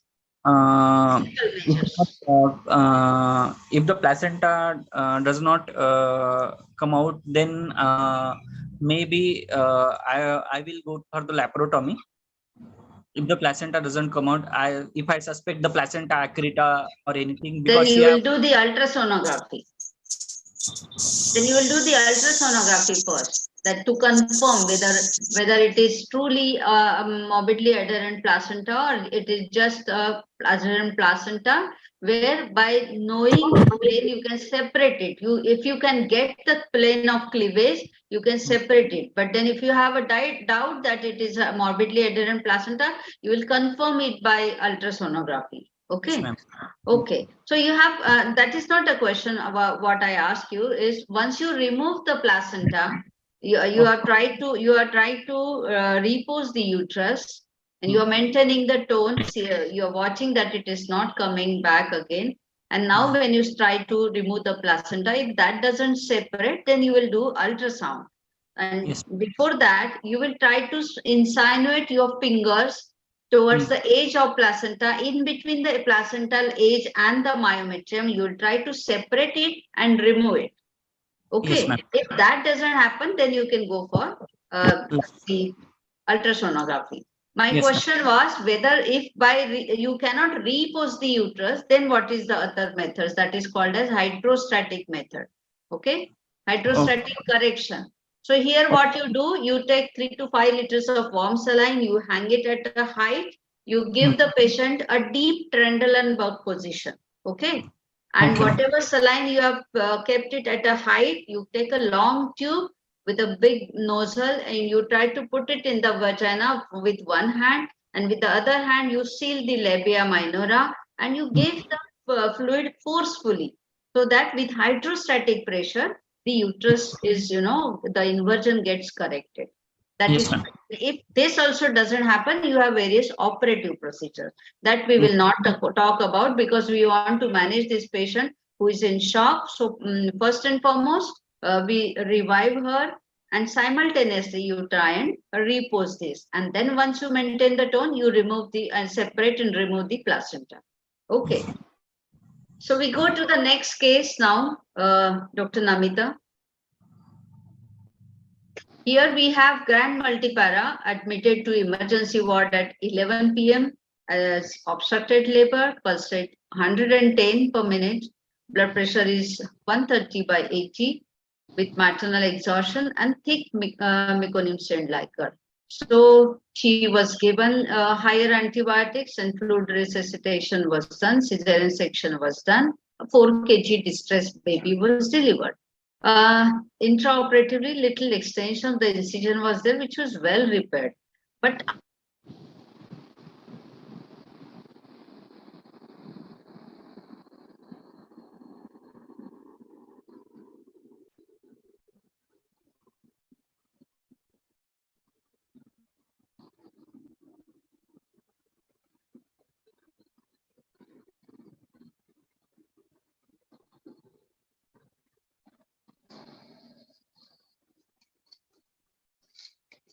Hello.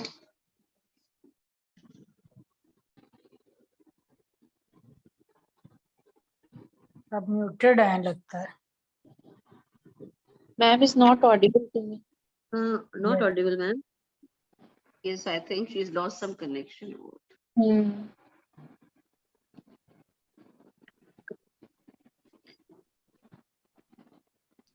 Maybe she'll rejoin.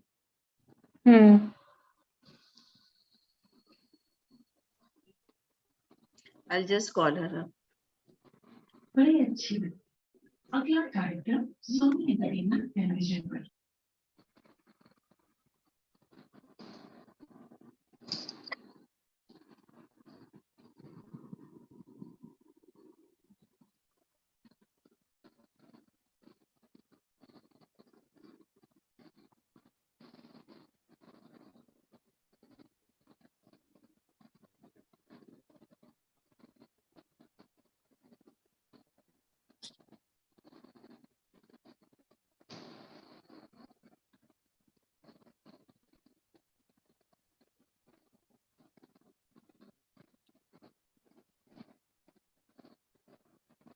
So, Jesus in pregnancy.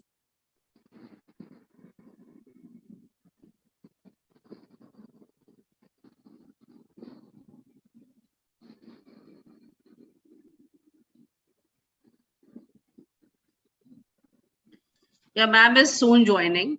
She's lost the connection, some network problem with her. No problem, no problem. It's okay. It happens.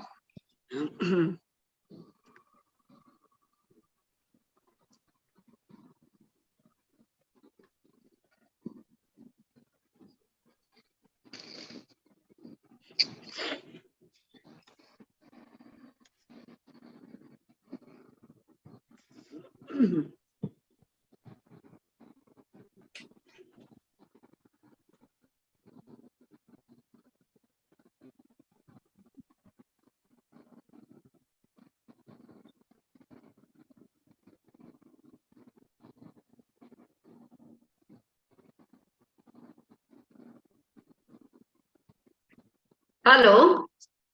Yes, ma'am. Yes, can you all hear me? Yes, Yeah. ma'am. So sorry, there was a power failure and the Yes. network also got, so I'll just, once Okay. again, I'll just share the screen. Can you see my slides? Yes, ma'am. Yeah. So,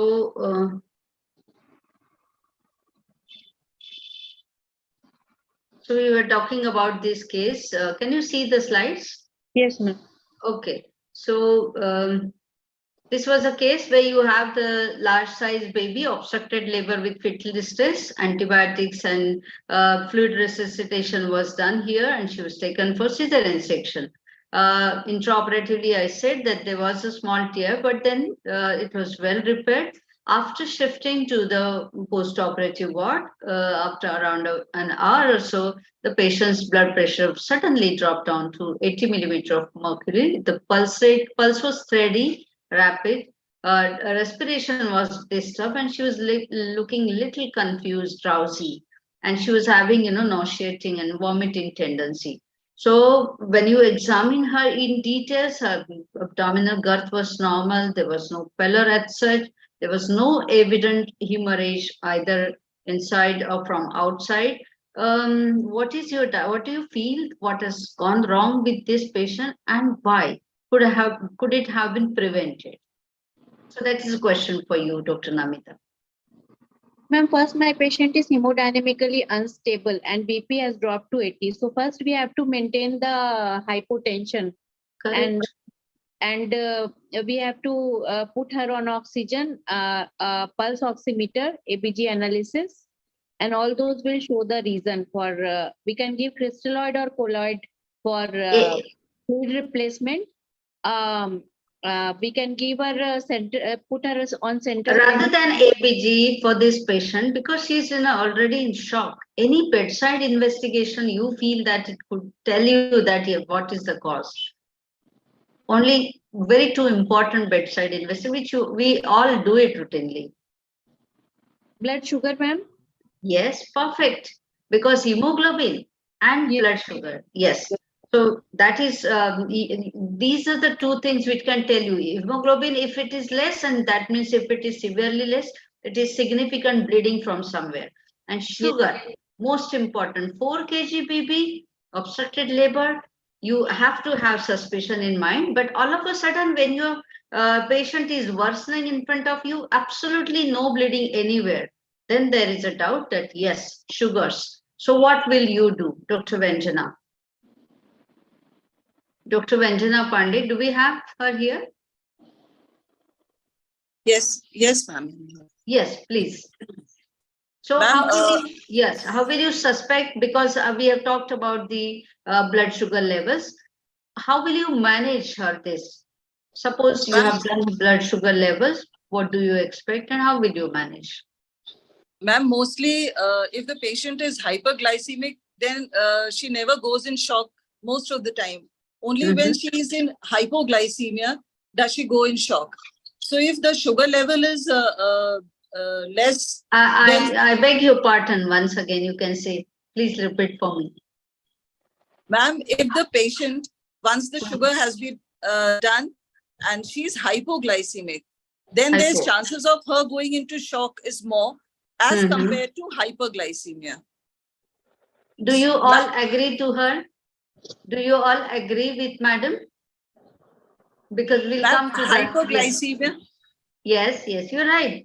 You're right in your own way, but I'm just trying to modify the answer. Yes. Hypoglycemia, yes, because you get, excessive sweating, all this, and you can go into, but then hyperglycemia, what will it lead to? Ma'am, she can go into ketogenic shock with hyperglycemia also. Yes. You have your own answer. Yes. Yes, ma'am. Okay, correct. So aggressive therapy, vasopressors, because she's already in hypotension now. And then any bedside investigation we have talked about, hemoglobin and sugar. And what are the results? Let us see. Her hemoglobin is 10.8 gram%. Not to worry about bleeding, but her blood sugar is very high, that is around 600.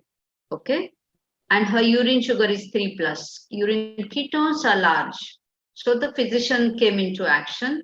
So how do you treat this part of her? Ma'am, she has to be kept. She has to be kept on insulin therapy. Yes. And by the insulin pump, her insulin levels and sugar is to be monitored. And besides, if the ketones levels are also high, then physicians, of course, they suggest bicarbonates, and that has to also to be added. Yeah. And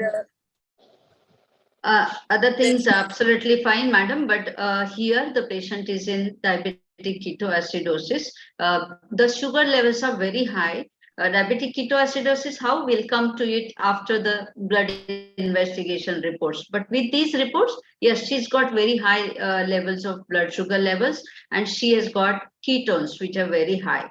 So basically, the insulin pump will be maintenance therapy. Here you will require insulin bolus and then insulin infusion. Okay.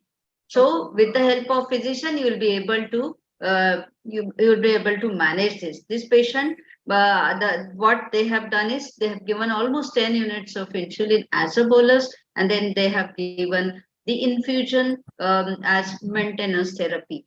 For diabetic ketoacidosis, I would say the first and foremost, the principle is to hydrate the patient. To hydrate the patient.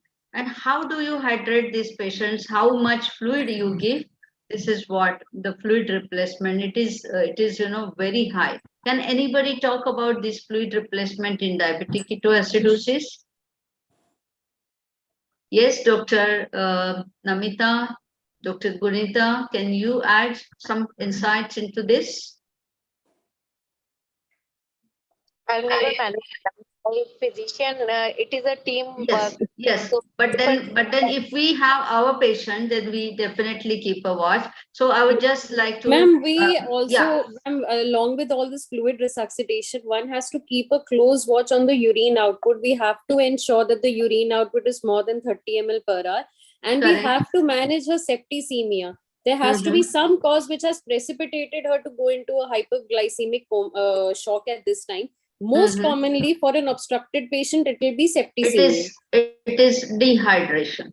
Dehydration. Yes, And that's a very reason for every case of even GDM and diabetes mellitus, we always say that the principle of management is that you have to maintain the hydration of these patients. If the patient gets dehydrated, there is worsening of the situation, and ketoacidosis is the result. So here you have to give very aggressive fluid therapy. You can see here the hypertonic saline almost 1000 ml per hour for first 2 hours. And then we come back to normal saline, and then you give 250 ml per hour. We have managed many patients of diabetic ketoacidosis, and that's a very reason we have watched this from very close, that yes, when the blood sugar levels come below 250 or 200, then we switch over to, other fluids, and then we maintain it as maintenance infusion or maintenance insulin, as you rightly said, whatever way she is being managed previously. But my question to you as obstetrician is, could this have been prevented? Ma'am, one thing, ma'am, yes, if I, physician, yeah. ma'am, one thing, if I can add, ma'am, to the previous slide, ma'am, what I have seen in my very small experience, I would say, because all of you are very far much more experienced than I am. But ma'am, in these cases where the patient is going into shock, we see that her urine output decreases because of shock. And when the urine output decreases, most of the obstetricians have this tendency ki isko Lasix laga do. But a patient who is already dehydrated, if you're giving her Lasix, you are just pushing her into the grave. Yes. So perfect. That is what, in fact, you have to say that, here the patient is dehydrated. That is what we have to keep in our mind. And aggressive fluid resuscitation. That is what the terminology which is used for this patient. And it's not the fluid challenge and then diuresis. That is, that is for hypovolemic shock. Okay. So here the question was whether this could have been prevented. As an obstetrician, the only message here is to go for universal screening for diabetes. Yes. So please go ahead with the discussion. When should the woman be screened? How do we screen? What are the cutoff levels? Yes, Dr. Namita. Yeah. Yes, please. Yeah. Then we do the blood sugar fasting and 2 hours after 75 gram of glucose. And the cutoff level is 140. Above 140, we are alarmed. What is single step DIPSI test? Yes, Madam Asha Mishra. Madam wants to add. You can unmute yourself. It can be done at the first antenatal visit and again at 28 weeks. Correct, 24 to 28 weeks. No fasting at all. Yes. And we yes. ask her to consume this much of sugar, and after 2 hours we measure. I Correct. think recommendation recent they have some instead of 2 hours, some recommendation is the 1 hour more than 120 and 2 hour it should be 110. If it Madam, you are right, partly the first answer. The DIPSI, the National Health Mission, Ministry of Government of India and Ministry of Health and Welfare, Family Welfare, and the FOXI, all these guidelines, they are unanimously saying there's nothing like fasting and postprandial. Every woman should be screened for every pregnancy. That is universal screening. She has to be screened at the very first point of antenatal contact and again between 24 and 28 weeks. How do you do this test? The woman need not be fasting at all. It should be done absolutely irrespective of her timing of the last meal, and she has to be given 75 grams of glucose to be dissolved in 200 or 300 ml of water. She has to drink it over 5 to 10 minutes. Note down the timing and do your blood sugar level after 2 hours exactly. How do you interpret it? You interpret it as if it is less than 120, it is absolutely fine. 120 to 140, it is called as gestational glucose intolerance. And if it is more than 140, she's to be labeled as a case of GDM and managed accordingly. So how do you manage this? Suppose you find a woman who is positive for this test, you label her as GDM, you advise her medical nutritional therapy, and after 2 weeks, you go for blood sugar testing. That should be 2 hours postprandial. Okay, here only postprandial. You can do fasting, but here there is no question of 75 gram glucose again, because she's already GDM. You will not give her any glucose load.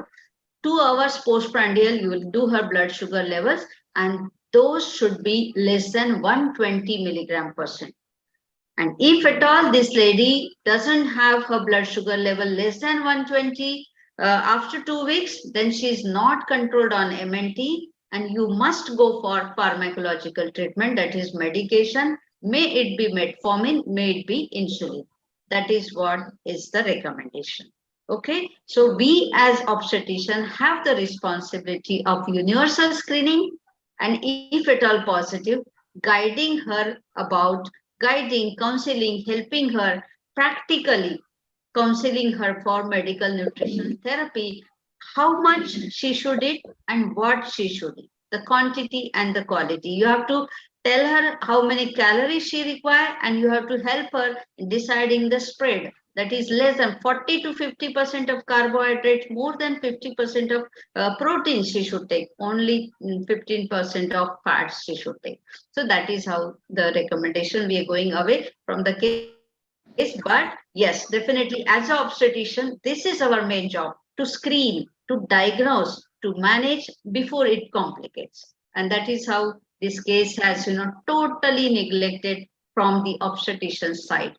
So that the intensivist, the physician, the diabetologist, everybody has to come into picture. So this is what I think we need not know, as you rightly said, insulin treatment or the management. The intensive management is not our field, but then sometimes you need to have that, as a multidisciplinary approach, you have to have the communication with the team. So every obstetric unit and every person of the obstetric team must be trained and skilled to manage the maternal collapse. There's no time for immediate referral. Referral in the unsettled case may worsen the situation, as you rightly pointed out, because of some multiple issues. And so the team should manage effectively then and there only. And that is why we have been discussing all these cases. by the time your colleagues and your multidisciplinary team comes and helps you, you have to at least manage the initial crisis. And that is why we are here to discuss all these near miss cases. What I said initially, the woman would have died had she not had her good luck and your careful management for her. So with this, I thank Ma'am, all. case number 4. Excuse me, ma'am. Should we go ahead? Excuse me, ma'am. Yes, please, sir.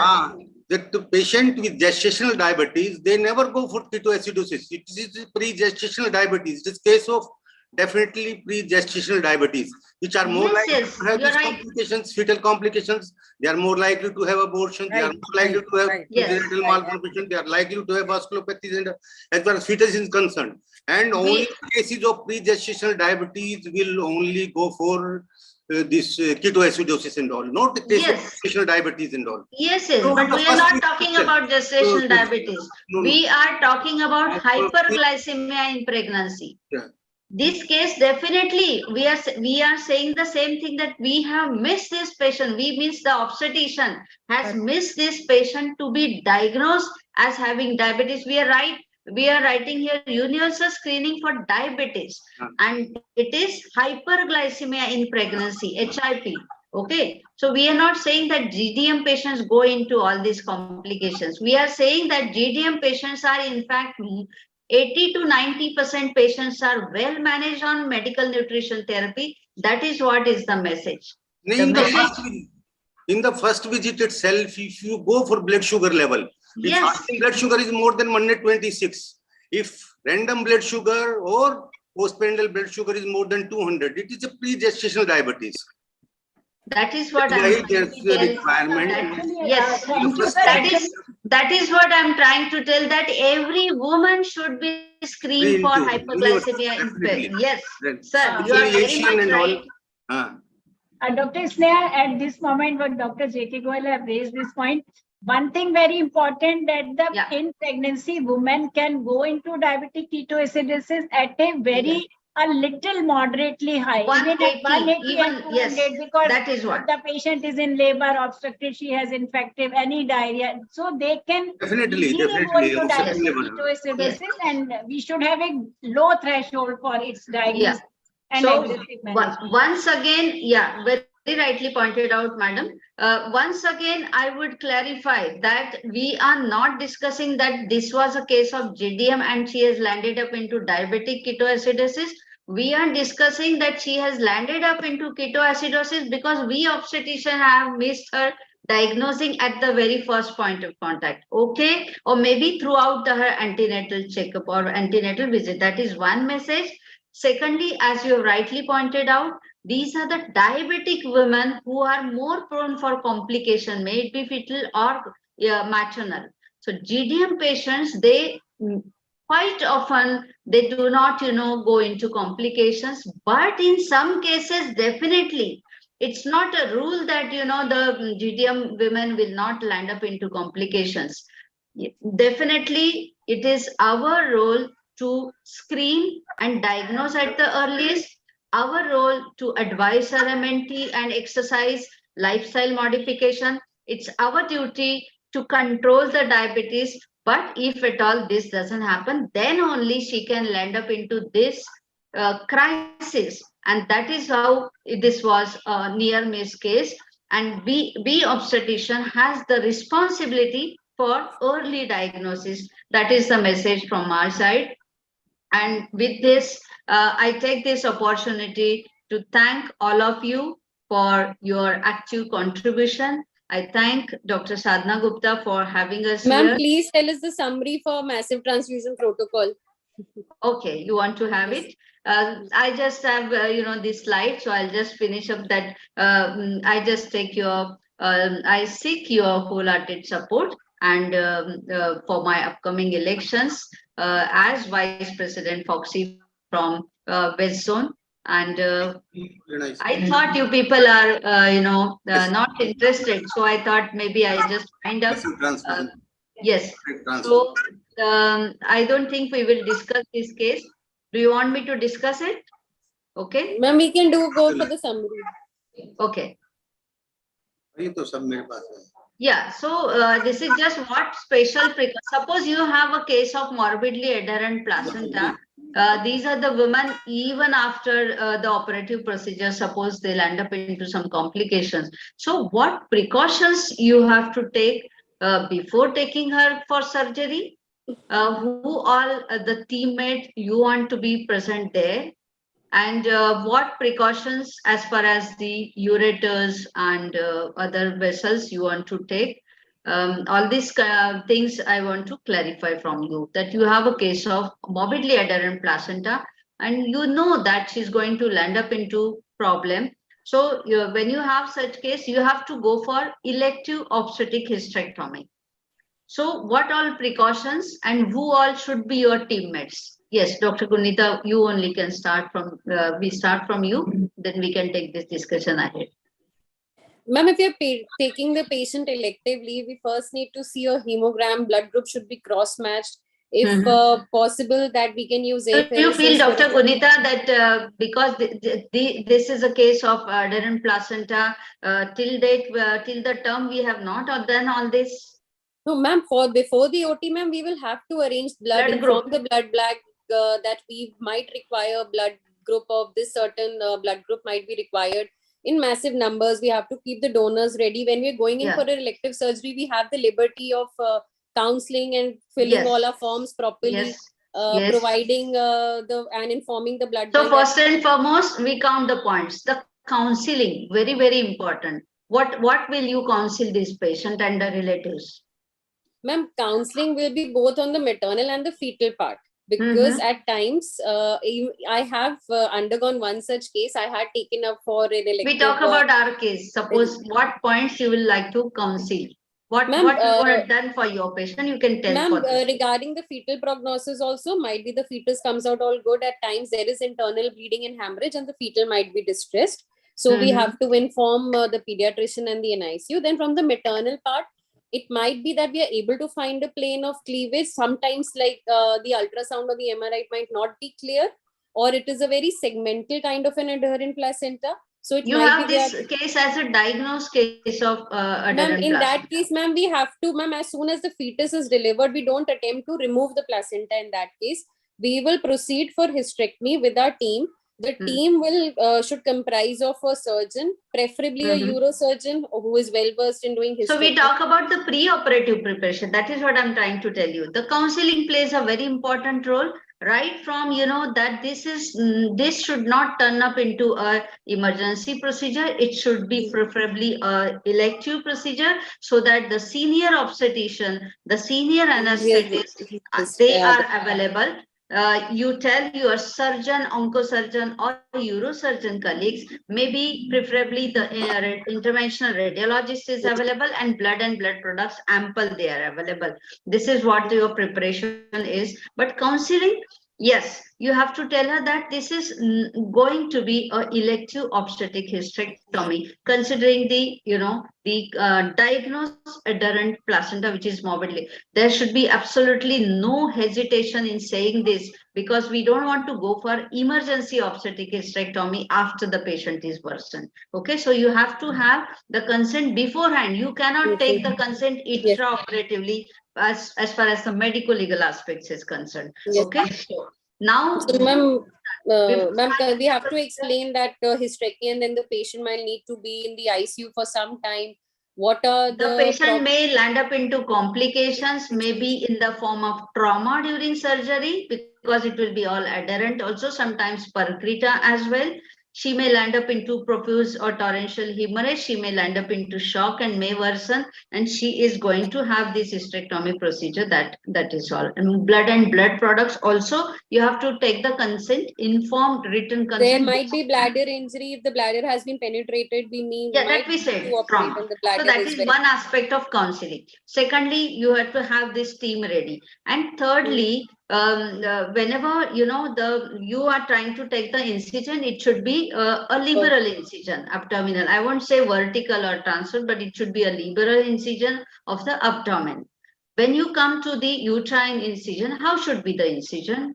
Ma'am, we should prefer giving it above the placenta. We can give a vertical incision, and we should try and spare the placenta, because Yes. she's already diagnosed, and after delivering the baby, we should straight away proceed for hysterectomy.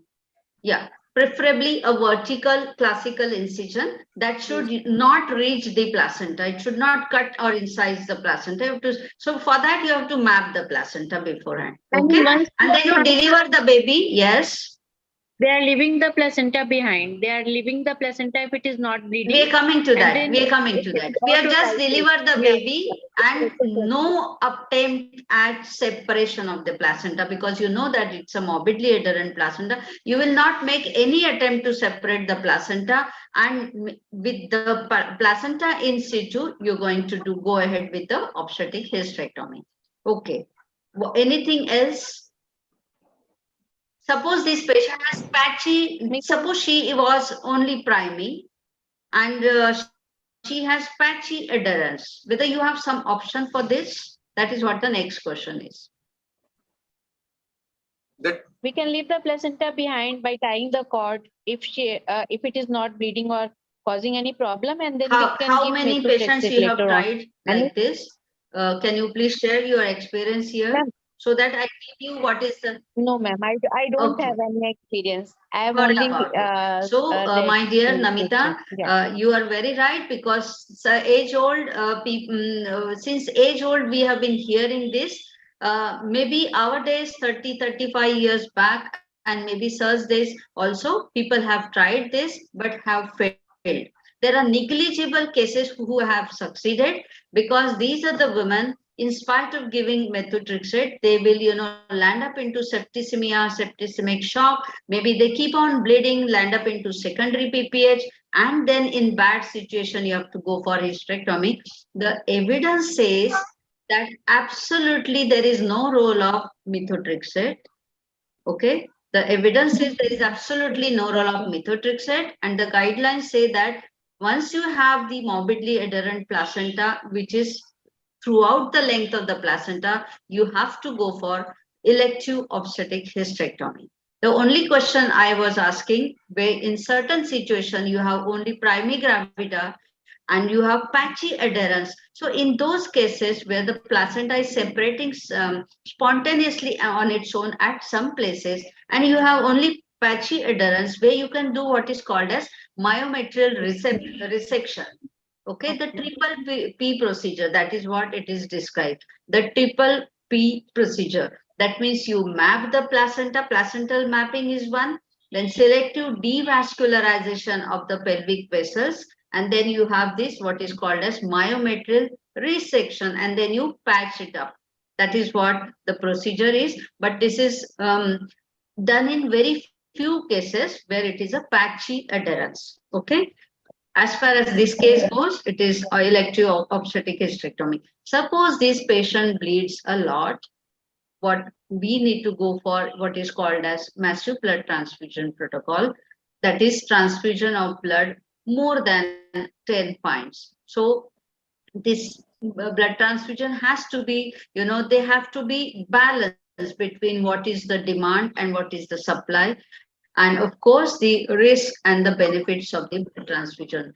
So definitely what component is needed and what blood component you are giving, this is what the chart about, how to assess the actual value and what should be the ideal value. That is what it is given. So if your bleeding time, it is between 3 to 7 minutes, you have to actually it is normal. Prothrombin time, it is 14 to 17, and these are all the normal values which all of you know this. So the principles of transfusion is that to restore the blood volume, transfuse rapidly but not to overload, and here comes the role of the central venous monitoring, the oxygen carrying capacity, the coagulation factors, leukocyte, and of course the electrolytes. As I have already said, all these things have to be maintained. So various components available are whole blood, either or you have packed cell, FFP, platelets, and cryoprecipitate. So whole blood that replaces the volume.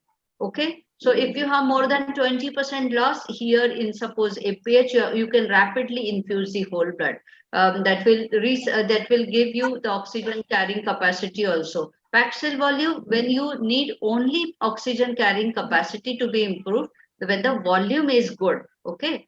Then of course platelets, when you have the thrombocytopenia, the decision depends on the factors like clinical condition of the patients, whether the platelets, what is the number and the function, whether she's actually having some bleeding, evidence of bleeding.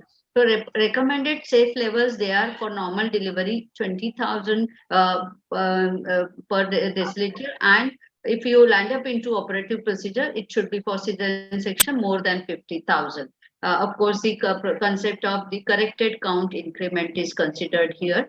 Fresh frozen plasma, it is separated from the whole blood, all of you know, packed cell and fresh frozen plasma. So the volume is 240 ml, and that contains all the clotting factors but not platelets.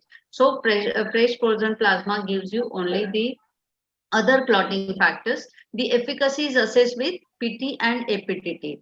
Cryoprecipitate, it gives you the fibrinogen factor 7 1 millibrands. So this 10 bags fibrinogen gives you 75 milligram%. That is not very effective actually. 10 bags increase the fibrinogen by 75. So if you really require 150, that needs you at least 15 bags of cryoprecipitate. So this was again to compare that. So I think how basically what grossly how we do it, 2 packed cells and 1 fresh frozen plasma. That is how should be the initial equation. And then of course you monitor the coagulation profile and assess it, and then you give the next blood or blood component. I think that is all from my side. And as an obstetrician, the message is Sadhna madam, please please make some comments. Your comments are welcome. Actually, Sneha, this near miss is the thing which is very, very close to my heart. And you have compiled brilliant cases, and 2 or 3 cases about diabetic ketoacidosis and this patient who had sudden collapse with a short span of MRP. So actually what we say, yes, what was the thing that that alertness, what is the aim of doing such panel and not going to the theoretical discussion, because near miss situation come out of nowhere, and we wish that every obstetrician and gynecologist as well as our nurses and the junior resident have that alertness, because there was something going ahead half an hour before or 1 hour before, and where is the time when we want to prevent that criticality. So there can be the obstetrical cause, there can be the non-obstetrical cause, so we always have to think for the very, very common situation and always the pregnancy related. The wonderful expert panel, like when urine output is not there and we give Lasix and beautiful inputs, which is the ground realities, and brilliant panel, and we look forward to more and more compilation. And I see 2 or 3 my cases which really gave me the goose bump, and now we are becoming wiser. So near miss, what is the aim of near miss? Near miss aim is that every story gives you the positive lesson. Woman is alive. We have won the situation by giving them health, and every story is not to just share it. It must result into some implementation in our all practices. Likewise, in emergency cesarean section, now onwards, I always do the blood sugar stat. I always do the blood hemoglobin stat, because we don't come into the sudden unrecognized situation and waste half and 1 hour to making the diagnosis. So every story, every case situation must change, and that change must be implemented in every care of health institution. Maybe it is your 1-person nursing home, it may be a corporate, or it may be public health institution. So always great to be part of it, and we look forward to really joining and connectivity very, very strongly with each one of you. And we welcome Dr. Abharani Sinha. Yes, welcome, madam. Thank you. Welcome. Good evening, Dr. Abharani. And we are very happy to see you. We are very happy to see you. I rushed from the meeting and I have just joined, so thank you so much. Welcome, madam. I think we can go ahead, Dr. Ritu.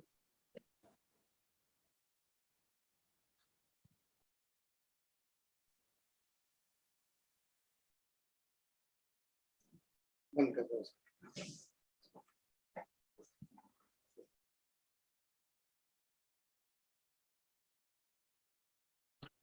I think Ritu ma'am is not there.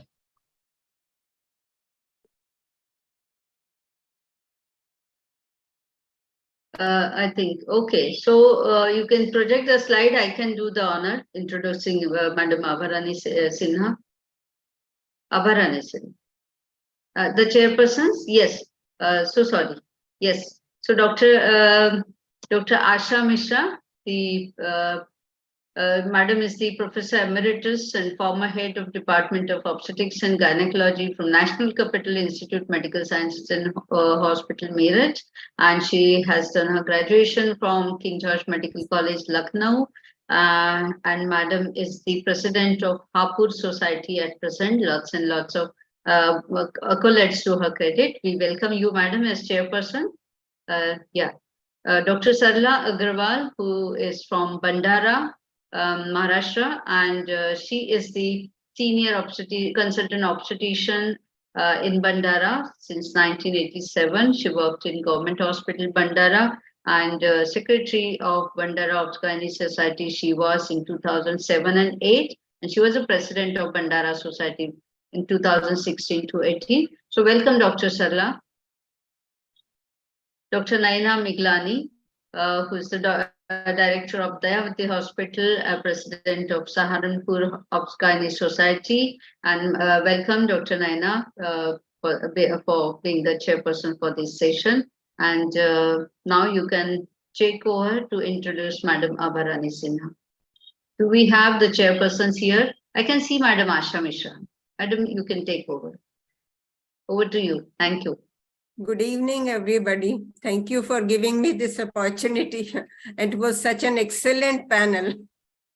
Dr. Abharani, she is a professor and head of the department of SKMC Muzaffarpur, ICOG Governing Council member, president of Patna OBG. She has been chairperson of Quiz Committee FOGSI for year 15 to 17. She is a national corresponding editor of Jogi for year 21 to 23, UG PG teaching experience for more than 26 years, contributed chapters in FOGSI publications. She is a joint organizing secretary of AICOG for 2014, a master trainer, special interest in high-risk pregnancy and vaginal surgery. And the topic she has been given, it's very rare topic, the pregnancy with seizure disorder. Though it is very, very rare, but it is not that rare. Seeing there are 30 million women, they are present globally with epilepsy. And 1/3 of these women are in the reproductive age group. And of these, at least India has 1 in 6 women.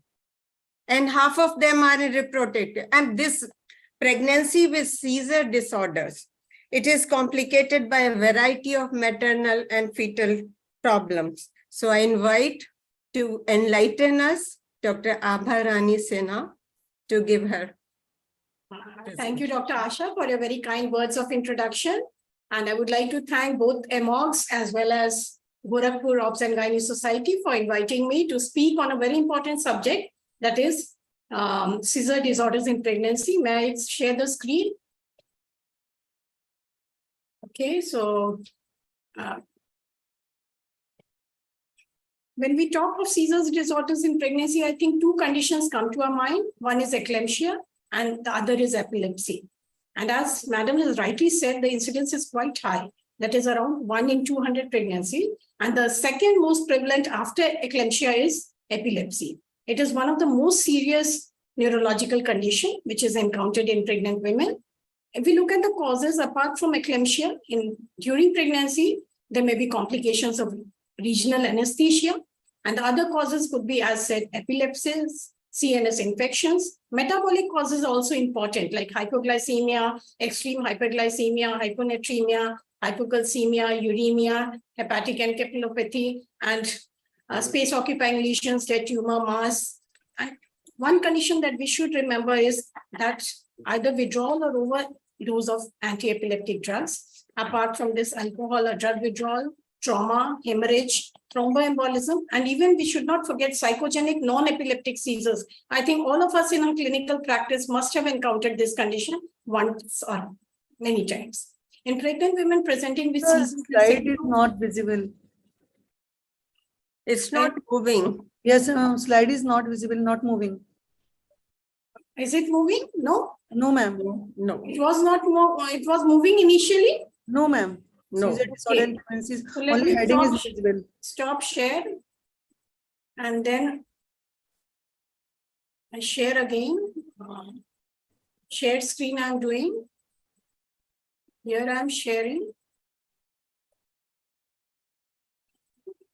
So full screen. Make it at the slide mode. Slideshow, yeah. Is it now visible? It is visible, Abha madam, but make it a slideshow. I have Slideshow. already made it slideshow. Okay, I think you can go on, no problem. Is it moving or it is not moving? Try to you can try clicking, try moving it once. I'm moving it, but Just now, just now. No, it's not moving. Cannot. Yeah, now? No. Is it full slide? No. No, ma'am, it is not. What is happening? I don't know. Saiti, can you help, madam? Ma'am, kindly reshare it, ma'am. What do I do? Support persons, please. Ma'am, please reshare the slides, ma'am. Yeah, I'm again sharing. You stop sharing, then I'll be able to share. I have not shared anything. You're not sharing, okay. So I'm sharing. Okay. Now, is it visible? Yes, ma'am. Can you make it full screen, ma'am? Yeah. Yeah, I make it full screen. Madam, please click Yeah, I made it full it. screen. No. But then try to move it at least. I'm moving it. But I guess the slides are in my laptop, full screen. It was full screen in your computer, right? I already made it full screen. Okay. What is happening? While sharing the screen, you need to click on screen option, ma'am. Screen window. While sharing the screen, there will be a pop-up. Share. Click on screen option. Now I see. Now I see. Now I see. Okay, good. So now is it visible? No, it's not full was screen. like before, but let's see it's moving or not. Yeah, just see. Now it's moving? No, ma'am. Saiti, if you can help her, please. I don't know what has happened. Still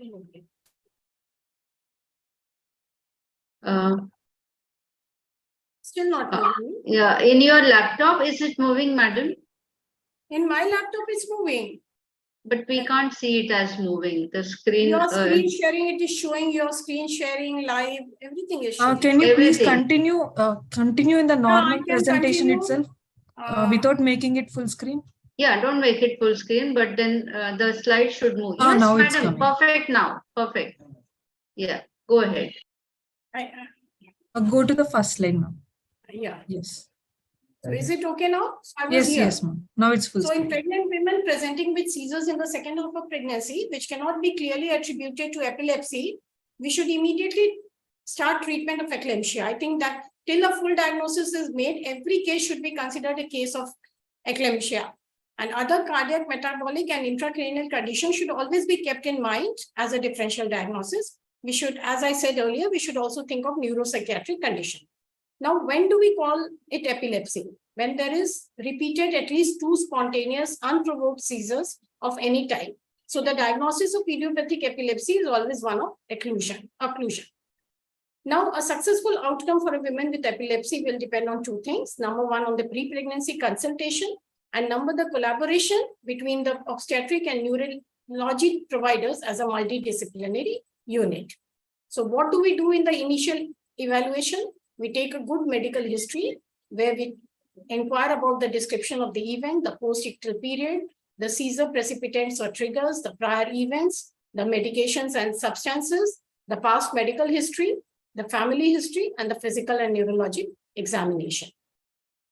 In investigation all patients, we should go for a rapid point of care, that is glucose estimation, electrolytes, calcium, magnesium, complete blood count, uric acid, LDH, creatinine, liver function test, toxicology screens, serum lactate and serum prolactin. Urine analysis should also be done for the protein. Now, neuroimaging is reserved for those patients who have an unexplained change in mental status. We can do either a CT or an MRI, and that helps us to identify stroke, tumor, traumatic brain injury, infection or inflammation. ECG is also sometimes to be done to rule out cases of cardiogenic syncope, that is also known as cardiac arrhythmia, because sometimes that may manifest as a secondary hypoxic seizures. Additional testing could be a lumbar puncture, which opening pressure, minimal CSF parameters like cell count, glucose, protein, gram strain, and culture. In some cases, we may need an electroencephalography. Now, what has the effect of pregnancy on seizures? 2/3 of the patient will not have seizure deterioration in pregnancy, and pregnant women who have experienced seizures in the year prior to conception require close monitoring for their epilepsy. And only in 1 to 2% of pregnancies, status epilepticus can occur. Though most of the women, they do not have an increased risk of seizures in pregnancy, but the few may have, like in 15 to 30%. And this is because of the lowered and thus subtherapeutic anticonvulsant level, or because of a lower seizure threshold in these patients. So when do we get these subtherapeutic levels of AED? In cases of nausea and vomiting, decreased gastrointestinal motility, use of antacids that diminish drug absorption, pregnancy hypervolemia offset by protein binding, induction of hepatic, plasma, and placental enzymes that increase drug metabolism, and increased GFR that hastens drug clearance. So there are challenges in the management of epilepsy during pregnancy. On one hand, we have the fetal and maternal risk associated with seizures. And on the other hand, we have teratogenic risk with exposure to anti-epileptic drugs in utero. And there can be different types of seizures. The commonest are the generalized seizures, in which there are loss of consciousness. They can be absent seizures, tonic seizures, clonic seizures, and even atonic seizures. Now, how to manage epilepsy in pregnancy? If we talk of the medical management, that is the first line of treatment, what we should aim is a monotherapy. We should only use multi-drug therapy for those patients who have persistent seizures or unacceptable side effects, and surgery is rarely needed. So the goals of treatment of epilepsy in pregnancy is optimal seizure control. We should choose a drug which has got the lowest side effect profile. There is minimal in utero fetal exposure to anti-epileptic drugs to reduce the risk of teratogenic effects, and also structural and neurodevelopmental defects. If we go to the classification of anti-epileptic drugs, they can be enzyme-inducing drugs like carbamazepine, phenytoin, phenobarbital, primidone, oxycarbazepine, topiramate, and eslicarbazepine, whereas the non-enzyme-inducing drugs could be sodium valproate, levetiracetam, gabapentin, vigabatrin, tiagabine, and pregabalin. So pregnant women who are already on anti-epileptic drugs, in these patients, what we need to do is we have to adjust the dose, we have to choose the right anti-epileptic drugs, and we have to take other considerations. And if we look at the teratogenic profile, and if we see this diagram, what we find that there's the the drug with the increasing risk of teratogenesis is valproic acid. And if you go in the descending order, next is phenytoin and phenobarbital and topiramate, next followed by carbamazepine, and the least risk is with lamotrigine and levetiracetam. This is the different teratogenicity effect of the different drugs. Like with valproate, we may get birth defects like neural tube, facial clefts, and possibly hypospadias. With carbamazepine, there is cleft palate. With lamotrigine, usually there is no birth defect, not mentioned. And with phenobarbital, we may have possible cardiac malformations. And with phenytoin, we have the cleft palate. So this is, again, if we look at the risk of having a baby with a birth defect, the maximum is with valproate. Next is phenobarbital, followed by phenytoin. And the least risk is with carbamazepine and topiramate. So what is the effect of epilepsy on pregnancy? For maternal effect, it can be injury during seizure. The patient may have increased incidence of PIH, preeclampsia, preterm labor, bleeding in pregnancy, cesarean delivery, but the most important is sudden, that there may be sudden unexpected death in epilepsy. In fetus, there may be fetal death or stillbirth because of the convulsions and hypoxia. There may be prematurity, fetal growth restriction, and malformation. So now, suppose if there is a woman who consults in your OPD and she's planning for pregnancy, and she is a known epileptic on valproate for 7 years, now controlled with no episode of seizures in last 1 year. So how will you go about for counseling her and managing her? So now, if she was already in valproate, we should try to withdraw the valproate. We should try to switch to alternative treatment. And if not possible, at least we should try to reduce the valproate dose. Whether epilepsy leads to congenital malformation? No. Epilepsy alone does not account for the increased risk of major congenital malformations, but anti-epileptic drugs are known to increase the baseline risk of major congenital malformation, and offspring born to epileptic mothers who did not take anticonvulsant drugs had the same risk of birth defects as the infants born to non-epileptic women. This is a chart showing the risks of congenital abnormalities, and the highest risk is with barbiturates. And the most common defects are the congenital heart, cleft lip, cleft palate, neural tube defects, and the urogenital defects. And usually what it is important to counsel the mothers that most mothers have normal healthy babies and the risk of congenital malformations is low, even if they are not exposed to AEDs in the periconception period. So a study has shown that 96% of the babies born to mothers with epilepsy will have no major malformations, and that will remove the fear from the women that she's going to have a baby with major malformation. Preconception counseling is very, very important. And the most important thing is to ask the women to remain compliant with the anti-epileptic medication. She should be in close contact with the neurology team to enable titration of medications and avoid seizure triggers. For anti-epileptic drugs in the preconceptional period, our aim is to manage seizures effectively with the lowest dose. Our aim should be for a low dose monotherapy. We should avoid changing medication if the woman is seizure-free unless on the advice of a neurologist. Consider changing to less teratogenic AEDs like lamotrigine and levetiracetam and carbamazepine. We have to avoid sodium valproate if other AEDs are not appropriate, and we note the optimal serum concentration preconceptually. We have to also look at the general health of the women, like optimize her health, optimize BMI, reduction of alcohol consumption, regular exercise, stop smoking. And the most important thing is to start 5 milligram folic acid several months preconception. There may be certain long-term outcomes. That is, the children of epileptic mothers have a 10% risk of developing a seizure disorders, and in utero exposure to carbamazepine and lamotrigine does not appear to adversely affect neurodevelopment of the offspring. There is very little evidence on levetiracetam and phenytoin. So the general consensus is that uncontrolled seizure disorder is worse for fetal and maternal outcome than the risk of teratogenicity with AED. I think this has to be counseled that the women should adhere to an anti-epileptic drug because uncontrolled seizure disorder is worse.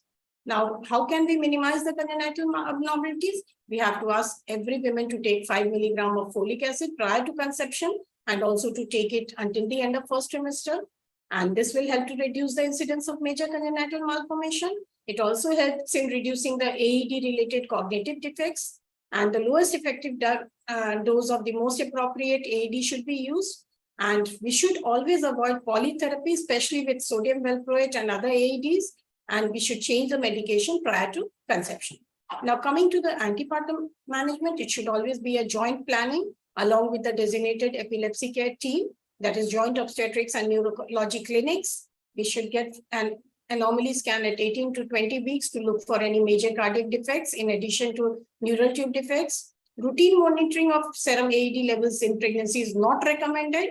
And the most important thing that we should always be alert for signs of depression, anxiety, and any neuropsychiatric symptoms in mothers exposed to AEDs, because sleep deprivation and stress, they may increase the episodes of epilepsy. So it is important we take care of that to the adherence of AEDs.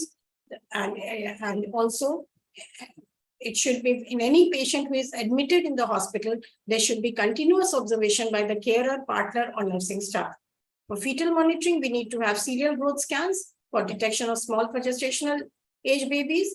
Intrapartum period, though we know, is an interval of relatively increased risk because of disrupted medication schedules, sleep deprivation, pain, and concurrent medication administration. But we know that most of these patients will have uncomplicated labor and delivery.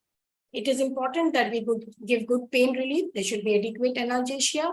Appropriate care in the labor should be to minimize risk factors as insomnia, stress, and dehydration. We should use long-acting benzodiazepines. AED intake should be continued during labor, orally or parenteral. Continuous fetal monitoring should be done. In analgesia, we can use either Entonox, regional analgesia, or TENS, though we are not using TENS very frequently. Vitamin K has to be given. Antenatal corticosteroids have to be given in patients at risk of preterm delivery. There is some concern as most AEDs are enzyme inducer, but it is not recommended to double the dose of antenatal corticosteroids. We have to give the same dose. In postpartum management, the overall chance of seizures during and immediately after delivery is low, but it is relatively higher than that during pregnancy. So we have to ensure that the triggers for seizure deterioration, such as sleep deprivation, stress, and pain, are minimized. So in postpartum period, we should continue the AEDs postnatally. Mothers should be well supported in the postnatal period. And if the AED dose was increased in pregnancy, it should be reviewed within 10 days of delivery to avoid postpartum toxicity. The neonate should be monitored for adverse effects of AEDs. Mothers should be encouraged to breastfeed, and adverse cognitive outcomes in children are not increased due to AEDs in breast milk.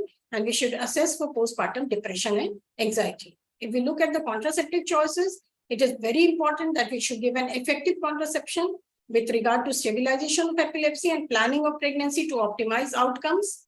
A neurologist and obstetrician together develop short-term and long-term plan for contraception. We have to discuss the future pregnancy plans, and accordingly, we can write the contraceptive advice. Ideally, it is the LARC, that is either IUD or DMPA. There are certain enzyme inducers like phenobarb, primidone, phenytoin, and carbamazepine. They may cause breakthrough bleeding and hormonal contraceptive failures. And P450 microsomal enzyme inducers, they may increase estrogen metabolism. So in some, it may be necessary to give a higher dose of estrogen, like 50 microgram. Now, apart from seizure disorders in epilepsy, I think there are a few obstetrical conditions which are important and we should always keep our mind, like tuberculous meningitis, brain mets with gestational trophoblastic neoplasia, Wernicke's encephalopathy, and neurocystic sarcosis. So TBM in any patient, if we find that it could be due to TBM, we should start empirical antituberculous therapy. Early treatment of TBM with appropriate antituberculous drugs could reduce complications such as infarction, tuberculoma, or hydrocephalus, thereby decreasing the incidence of late onset seizures and acquired epilepsy. Similarly, neurocystic sarcosis, like the infection of CNS with larval cysts of Tinea solium, is a leading cause of seizures in low-income countries, and it should be specially we should especially think of it in those women who are eating uncooked pork, or who are residing in areas in slums where there are plenty of pigs around. And here the affected site is the brain parenchyma, where cysts can precipitate seizures. So this should also be kept in mind. And the most common treatment is with antihelminthics, albendazole, and praziquantel. And usually they are given with anticonvulsant corticosteroids to decrease inflammation. In some women, they may require some neurosurgical procedure, and the preventive measure is to avoid uncooked pork. So we have to think in any patient who has got an occupational history or a travel history, who is in an endemic area, or other members of the family having seizures. I think we have already discussed the treatment. So, but it is that this maternal infection with Tinea solium, it does not cause vertical transmission to the fetus. And it does not, maternal NCC itself does not cause fetal malformation or brain damage. And here we can continue the pregnancy with usual care. Now coming to hyperemesis gravidarum, in any patients with hyperemesis gravidarum, if there is recurrent convulsions and altered sensorium, odd eye movements and drooping of eyelids, gait disturbances and altered mental status, we can know that it could be a case of Wernicke's encephalopathy. And here seizures can be a presenting manifestation. These are the different clinical criteria for diagnosis of Wernicke's encephalopathy and Korsakoff syndrome. I'm not going into that. In these patients, we control the seizures with IV lorazepam along with fluids plus levetiracetam and IV ondansetron for vomiting and high dose of parenteral timing. Now, GTN brain meds, we have to always think if we find any case of GTN with headache, with convulsions, and here the treatment is combination chemotherapy. So I would like to end with certain take-home messages, like begin well before conception, try to plan the pregnancy in order to maximize the pregnancy outcome. Valproate is associated with the greatest risk for malformations as well as for adverse cognitive and behavioral outcomes, and should they wherever possible be avoided in the treatment of patients who can become pregnant. Lamotrigine and levetiracetam are associated with the lowest risk of malformations. Pre-pregnancy counseling is essential to ensure that women conceives while on folate supplementation and the most appropriate AED treatment with the least risk to the women and a baby. Once pregnancy is established, close monitoring is warranted, and ideally in collaboration between epilepsy care and obstetric care. Most women with epilepsy will have uneventful pregnancy and give birth to normal children. Thank you. Thank you so much for giving me this opportunity. I'm sorry for the few problems that had happened. Thank you so much. Thank you so much, Dr. Abha. Such a brief and comprehensive presentation on a vast topic, and a topic which carries a high maternal mortality as well, and fetal teratogenicity. So in fact, I have certain questions regarding that, because certain recommendations are that because of the serum level, they goes low, because of the physiological changes, metabolic, or maybe the endocrinal profile. It should be done in every trimester of pregnancy. There's one. Yes, it is a controversial subject. Some authorities. And regarding the vitamin K also, that is also vitamin K controversial. I had mentioned, but I had mentioned it in brief. Vitamin K has to be given. There is controversy on the vitamin K as well. Somebody said if enzyme inducing agents are not given, then there is no use. I mean, there is a controversy on this. Definitely. So basically, I think it is the pre-pregnancy counseling. The solution is the pre-pregnancy care, and that is home. And the newer things, anticonvulsants that should be given.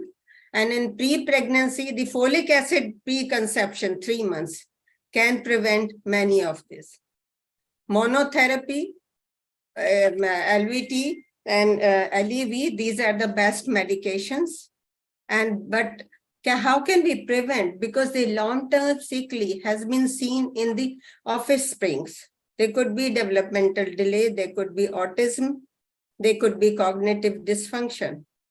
And that cannot be, I think, predicted. I think autism cannot be predicted. I think we are finding these days such a high incidence of autism. And the most distressing thing is that it cannot be predicted. And regarding the major cardiac malformation, I think the incidence is quite low. So we can counsel the women that it's not very high. It's only 96%. We can counsel it in the other way, that 96% of the babies will be okay. And then we can go for the 90% of the women, they go uneventful. Yeah. And normal labor, normal everything. But 18 to 20 weeks can pick up most of the major cardiac malformation. But the problem is with the neurodevelopmental outcome. I think we cannot predict that. And that is one thing but I think this lamotrigine and levetiracetam, I think these are good drugs. And our personal experience also with these drugs are quite good. Quickly they control the seizures. And I think long-term studies can come up with better results and research. So thank you, madam, for your inputs. Dr. Sarla, to conclude, please. We cannot hear you. Dr. Sarla will conclude. Unmute yourself. Unmute yourself.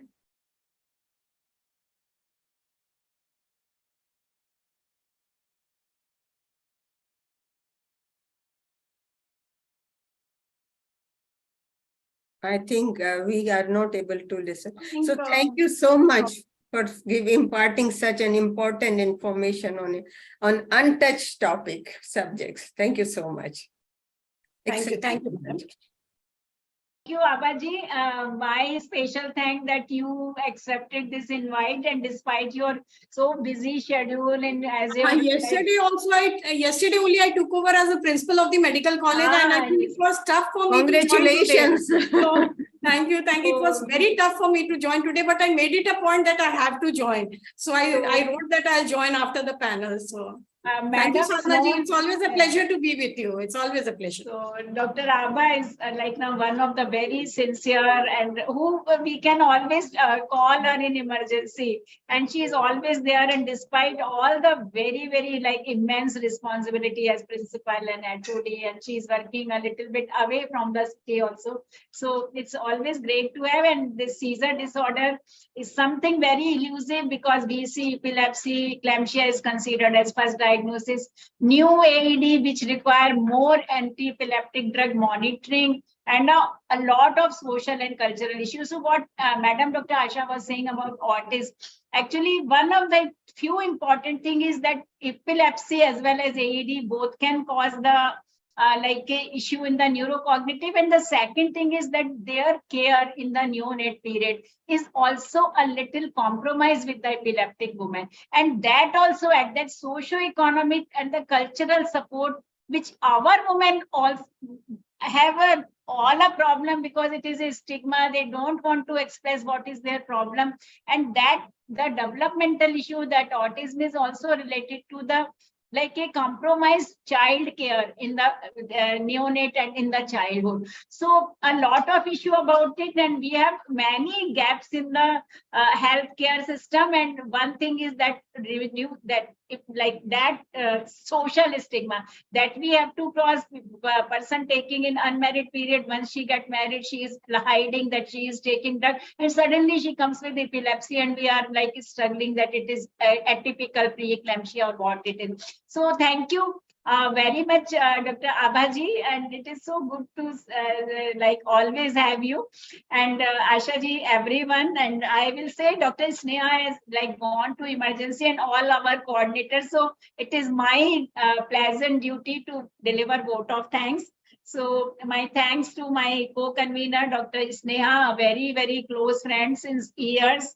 Our chief guest, Dr. Sharda Jain, guest of honor, AMOGS President, Dr. Rajit Singh Pardesi, and Dr. Sujata Dalvi, Dr. Amrita Aruna from Gorakhpur, Dr. Shubha, Dr. Uma from Prayagraj, Dr. Asha Mishra, Dr. Deepshika Goel from Hapur, Dr. Naina Miglani, Dr. Gunita Mehta from Saharanpur, Dr. Bharat Langewal, Dr. Manoj from Bhandara, and Dr. Megha and Dr. Shweta from Gaudiya Society. So thank you very much for finalizing it.